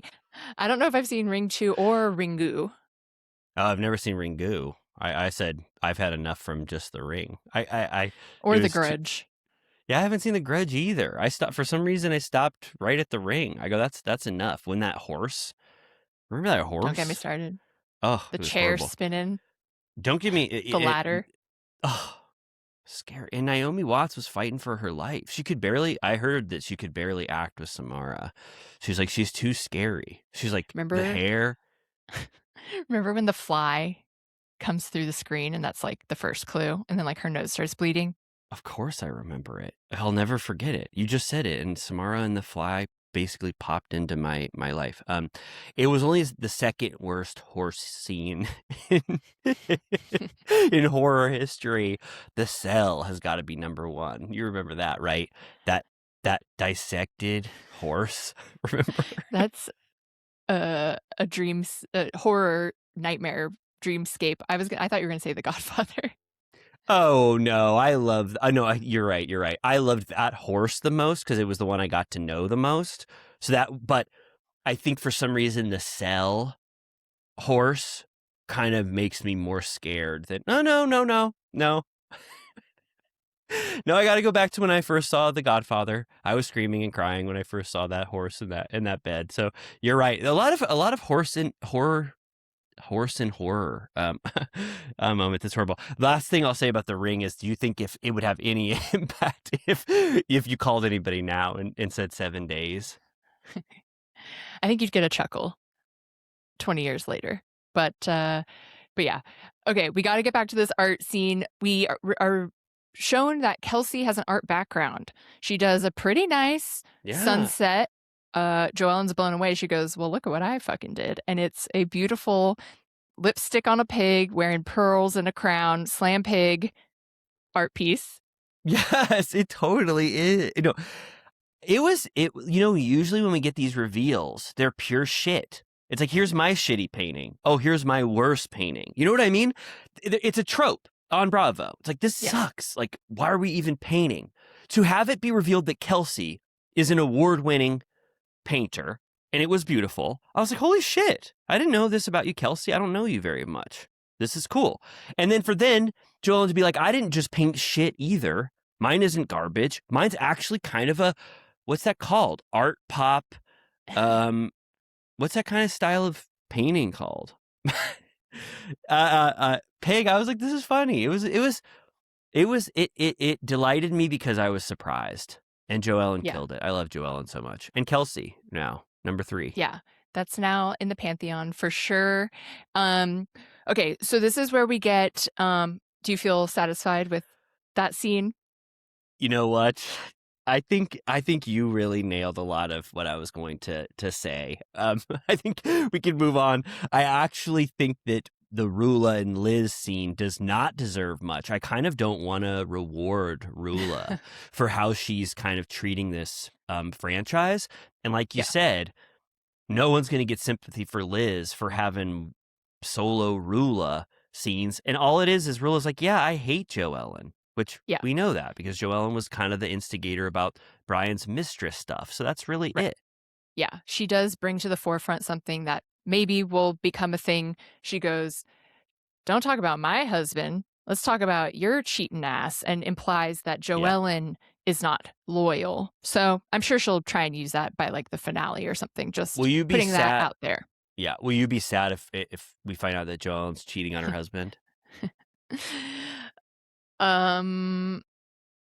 No. I want her sister to fuck her husband. Me too. That's what I keep saying. If you don't like him and you're going to cheat, let your sister have sex with him. All right. And then next, Kelsey and Biff. I love them, and I do think that they're a wonderful relationship. And Kelsey, come on, she's an onion. We peel back a layer and she paints well. And then the next layer is that she's like, if you will not pay for a bunch of my shit, it's really nice for my ex to pay for health insurance and stuff. And I need a good health insurance plan because I was found out to be having a brain tumor within my head. And so if you can't, Yeah. you know what I Yeah. mean? If you're not going to support at that tier of healthcare, I'm keeping on my ex's PPO plan. or bust. No, yeah, she says that she had a car accident in 2015, that she got an MRI just to be safe, and they found a brain tumor unrelated. And so now she has to get annual, expensive ass MRIs. And I'm like, okay, well, first of all, you're famous enough now that you can definitely get that Pre-Nuvo SpawnCon. That's my only goal in life, is to get that full body scan for free, baby. I want it. And if I don't get it for free by the time I'm 40, I might just damn near pay for it myself. I want to know all the bits and bobs going on. I want to know and I don't want to know. But you know me, I want Prenovo too. I'm a person who wants to walk into a clinic every 5 months and get that full scan. Let's just put it out into the universe. I don't want you to have to pay by 40 to get a Prenovo. I'm already 40 now, so I'm in your dead zone. I want us to sponsor Milk and Prenovo. I think that they are almost a perfect combo. I drink milk, so my Prenovo scans are good every single time. Yeah. You know what I mean? Maybe there's a partnership there between the two of them. I watched a video where Terry Dubrow says he gets annual MRIs because he goes, after 40, that's what you should be doing. Obviously, no one on earth can afford that. They're so expensive, but he's like, me and Heather do it every year. Like, you got to know, you got to get that cancer early. And now I'm like, shit, I want that. Me too. God, I wish there was a place called Prenovo where we could just get them whenever the hell we want. So maybe that'll be on our wish list for 2026. So yeah, that's horrible. I mean, I kind of get it. I get it from, I'm not the type of person that would be like, I need to pay for that. Your ex is in your life. I'd be like, holy shit, if you love your health insurance, like go nuts, but whatever. I don't think that it's that big of a deal to be honest, but maybe it's going to be something that they're going to have to deal with in their relationship. And lastly, Joellen meets with Liz, and Joellen just says, I want to know kind of why the hell Liz is so mad at me. And she's talking to Alicia beforehand, and she's like, I'm not going to apologize first unless Liz apologizes to me. I mean, she's kind of the one that went nuts on me. And Alicia confirms to Joellen that that's what she should get from Liz. She's like, she went nuts on you. You didn't do anything wrong. So that's how you should, hold her into account for this meeting. Right. Yeah. So they meet up. It appears to be quite cold and does start raining mid-conversation. Joellen is like, look at my nips. They're hard. I'm so cold. I hate being cold. I can't imagine going sleeveless when it might be chilly out. I would never, like, in any world. I'm the same as you. I can't. I always blow it when I go out without a sweater, and I'm one of the coldest people in the world. So I felt that way too. And Liz, again, has the demeanor that is remarkable because I don't know her very well, where she does this sort of like I'm in space kind of performance with Joellen, where she's just completely out of it, not wanting to give anything to Joellen, but it's very over the top. How she kind of goes about it.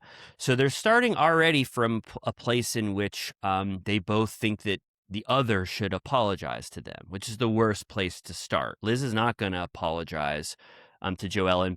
And it kind of very quickly, this is the part where Liz is completely in the wrong. Liz doesn't remember that she tugged on Joellen's hair. Joellen was like, you were tugging on my hair and shoving my chair. And Liz is like, I didn't pull your hair. You thought I pulled your hair, you fucking freak, you devil, you scum. I didn't pull any hair. And she's like, and then in her confessional, she's like, the minute that she said I pulled her hair, I knew this was a battle and we were going to war with each other. It's like, no one wanted to tell you in the confessional that you did. It's a very easy thing to see. I'm telling you, it was a tug.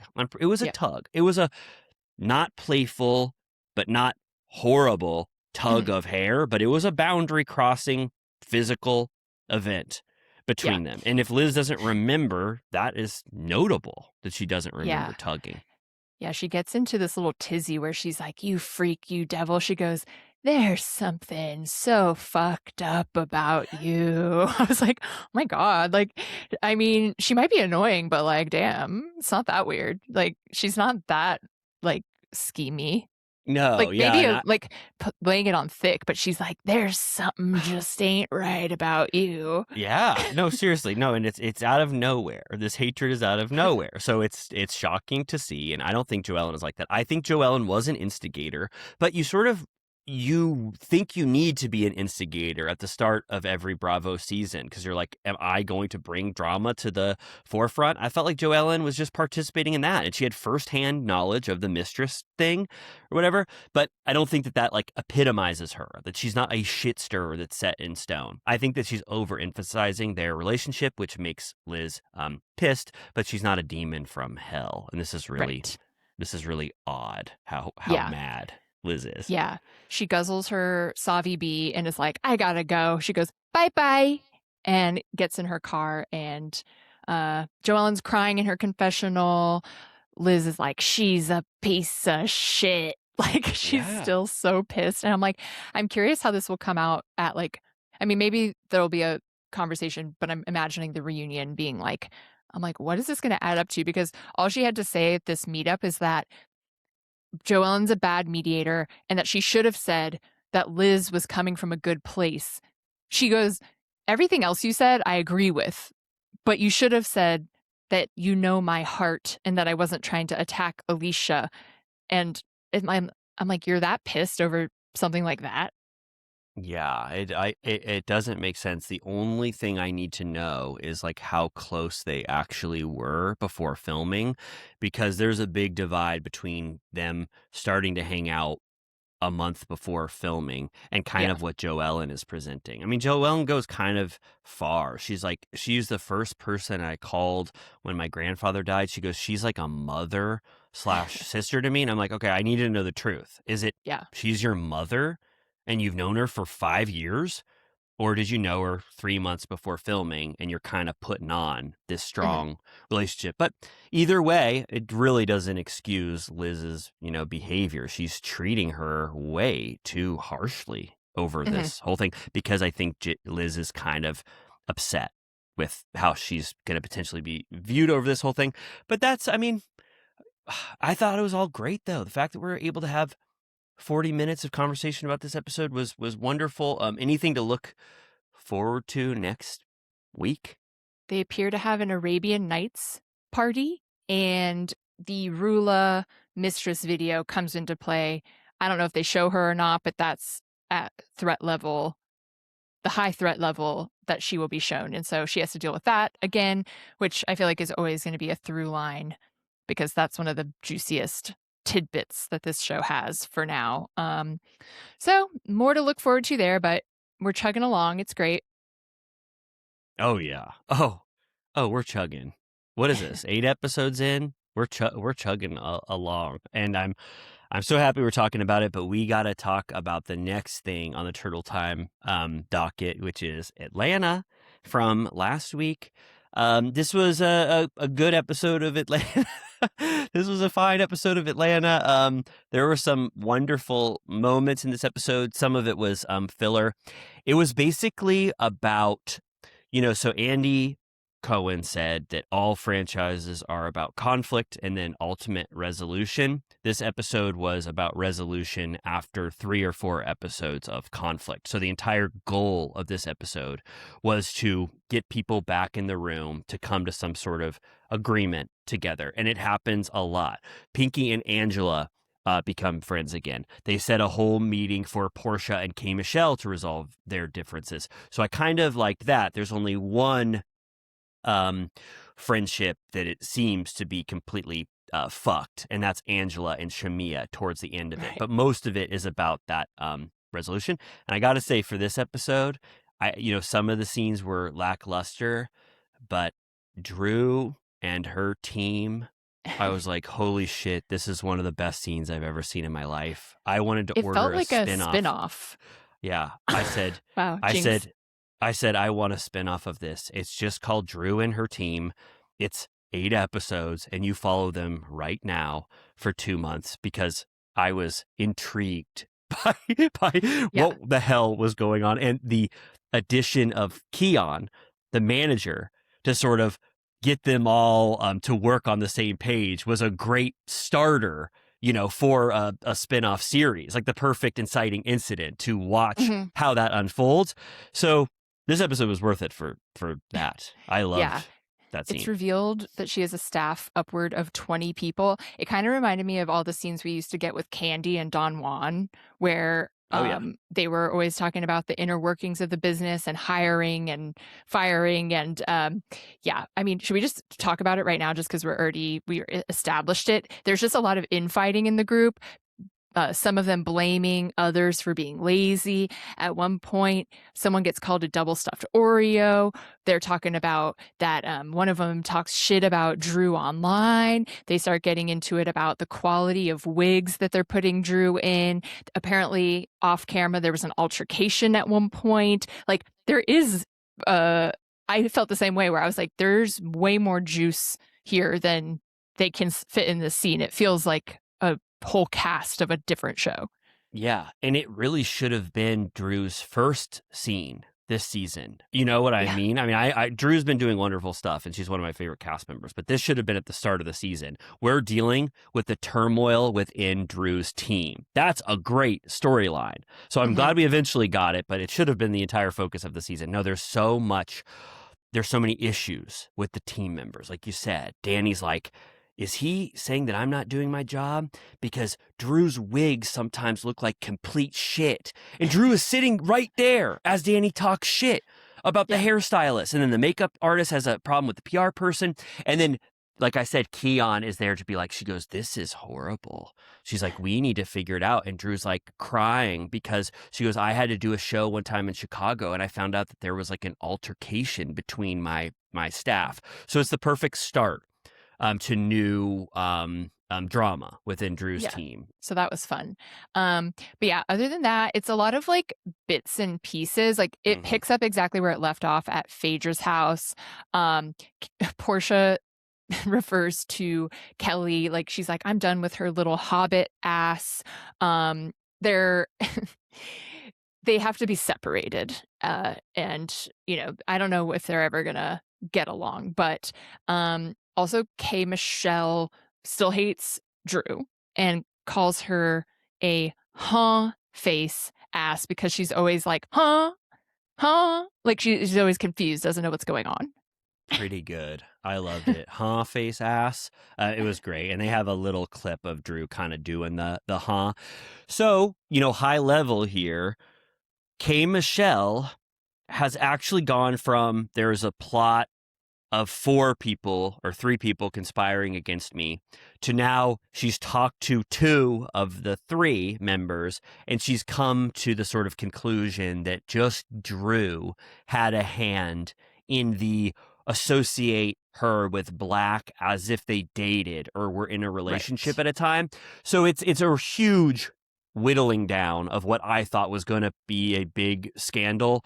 But basically, Portia, when they get that meeting together that's hosted by Cynthia and Pinky, Portia gives a very kind of justified rationale for why she wouldn't do shit like that.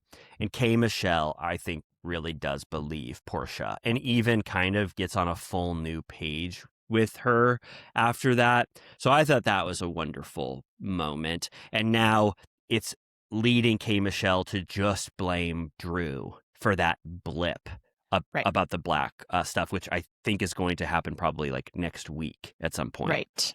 Yes. We get Shamia going to her parents' house. It's mostly about her surrogacy journey, which, no new info. She's just talking about how hard it's been, how many failed tries they've had. She's concerned about having a healthy baby because her youngest daughter has issues that might go on for the rest of her life. It's really sad. Like, she's like, she might be my baby for life and that's okay, but I don't know if I want to do it again.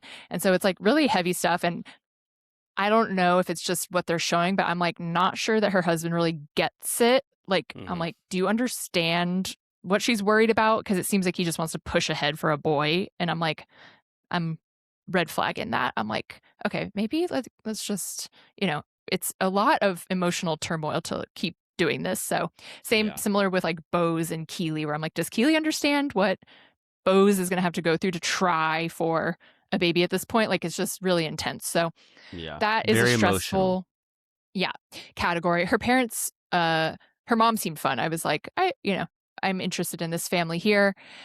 We also, Kelly visits Phaedra, who it's revealed has a butler. And I was like, that's interesting. Oh, I loved that. That is another wonderful part of this episode. And it just makes you kind of think about their kind of adventures that they have together. And that's about Kelly telling Phaedra that she apologizes for what she did at Phaedra's wonderful Reiki healing event. And she says, I'm in a much better place now than I was. I was going through some major struggles, one of which is that my ex won't let my kids film with me, which Phaedra says, I have some advice, about that, because I guess she's dealt with that in the past. Yeah. I think in the preview, Phaedra does give her legal counsel, which I'm like, love seeing Phaedra back in the seat. Totally. Phaedra Parks Esquire. So looking forward to that. She also goes, Kelly, are you wearing a bra? You never wear a goddamn bra. And she goes in her confessional, she says, Kelly's boobs are like a sweet chariot. They hang low. That was the first thing I thought after Sweet Chariot too, So I thought that was great.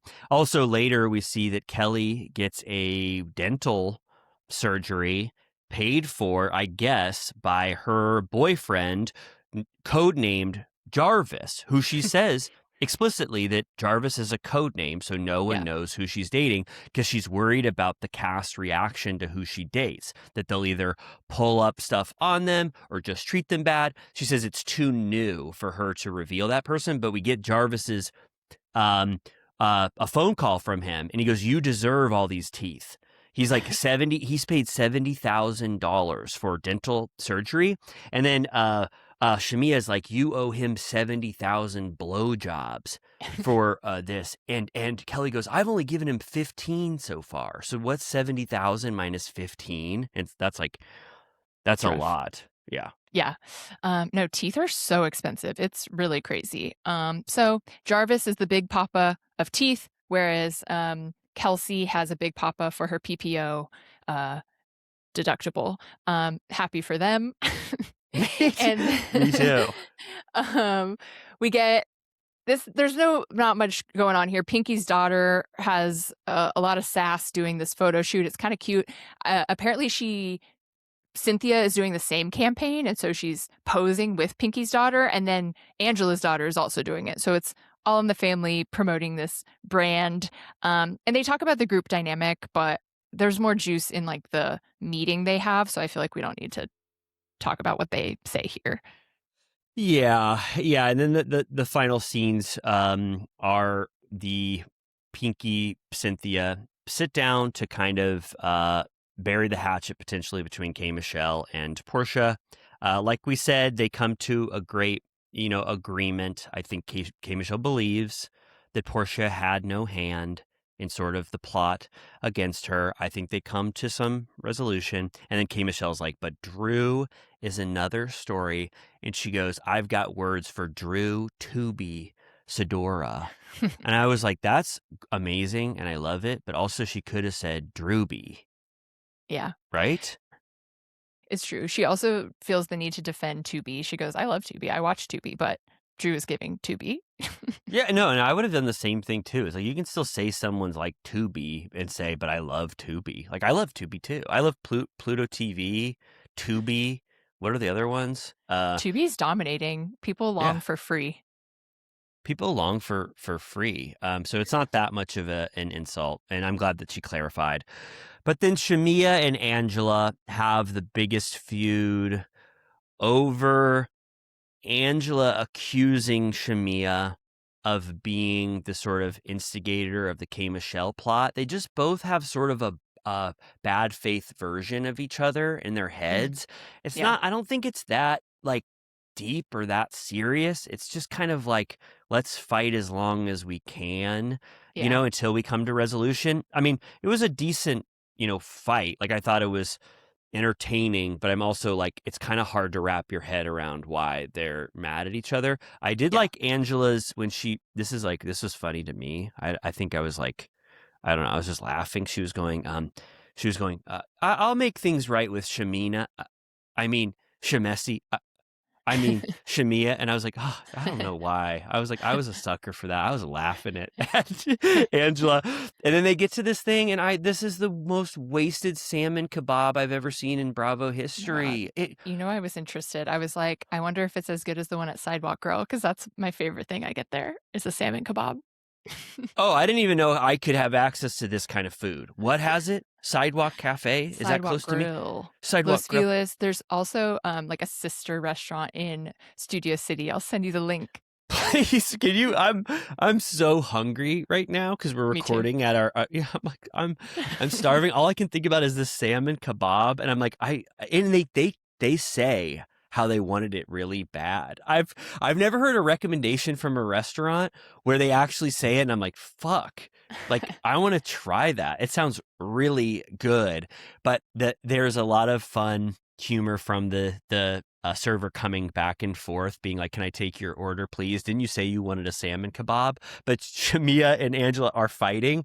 Too bad. And it devolves really quickly because they don't even really agree on treating each other well in the very start of the scene. It's instantly antagonistic, and they're kind of just going back and forth.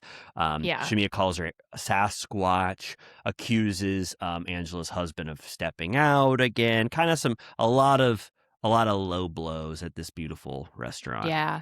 By the end, Angela's like, buy another booty, asshole. Shamia's like, you can kiss my ass.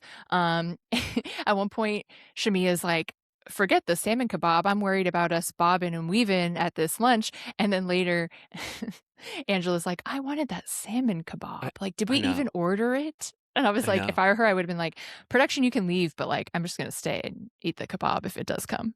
Yeah, I would have done that. I would have said, production, you can leave. Or I would have said, can I please have that to go? And I'll eat it later. What is on this salmon kebab at Sidewalk Grill? I know it's chunks of salmon, but what else? Yeah, it's very juicy. It's like the juiciest salmon I've ever had. So then whenever I order salmon anywhere else, I'm like, it's not as good as Sidewalk Grill. This sucks. You get two sides. You could do rice. You could do hummus. You could do tabbouleh salad. You could do any number of Mediterranean style sides. They also have good soup. Lentil. Oh, I used to live right down the street, and I got it like every week. And Jimmy would always be like, our house smells like salmon. And I'd be like, too bad, I'm never going to stop ordering it. Oh, I would say too bad too. I eat so much salmon. I don't know if we've ever talked about this. I'm like we've bonded so much during this time. Like we've said 3 or 4 new things that you and I are so close in spirit about. I get that. I told you I get those salmon pinwheels from Trader Joe's. You ate those one time, right? Yeah. Yeah, they're insane. Anyway, I just think having a podcast hosted by 2 salmon heads is kind of underrated because usually when I listen to different podcasts, one of the hosts doesn't like salmon. So this was great. And next week, I'm all aboard for the rest of Atlanta. I think this is fun. They give the mid-season trailer. There's some great stuff coming up, particularly Portia and Shamia have had a cold war, I would say, where Shamia's like, I'm not making Portia my drama. And she's telling everyone, like, don't lump in Portia's name. We have a friendship. It's deeper than you all know. We're going through a rocky period now, but you're not going to benefit from my drama with Portia. But unfortunately, I saw in the trailer that Portia and Shamia exchanged pretty harsh words back and forth about their moms, which I just know is going to be very, very rough. So I'm very excited about Atlanta. A trader's trip to Scotland where they all wear the trader's cape and Phaedra hosts a trader themed party. Yeah. Yeah, 2 please for Turtle Time. Yes, I definitely want to watch that. More Portia and Dennis stuff. She's like, you are the trauma, not just the drama. So I was happy. So love it. But now I think we talked about salmon so much that I need to get into my monster fridge and pluck out a bunch of big salmon and start eating it for lunch. Amy, this is a Turtle Time for the books. Oh my God. It's a lot, but hopefully you stuck with us to the very end. We tried to maintain our energy levels with milk and salmon. If you didn't get enough, as always, join us on Patreon. We're on season 9 of Vanderpump Rules. It's chugging. We're almost at freaking Scandival season. So you're going to want to be there when that happens. Mm-hmm. So thank you for listening.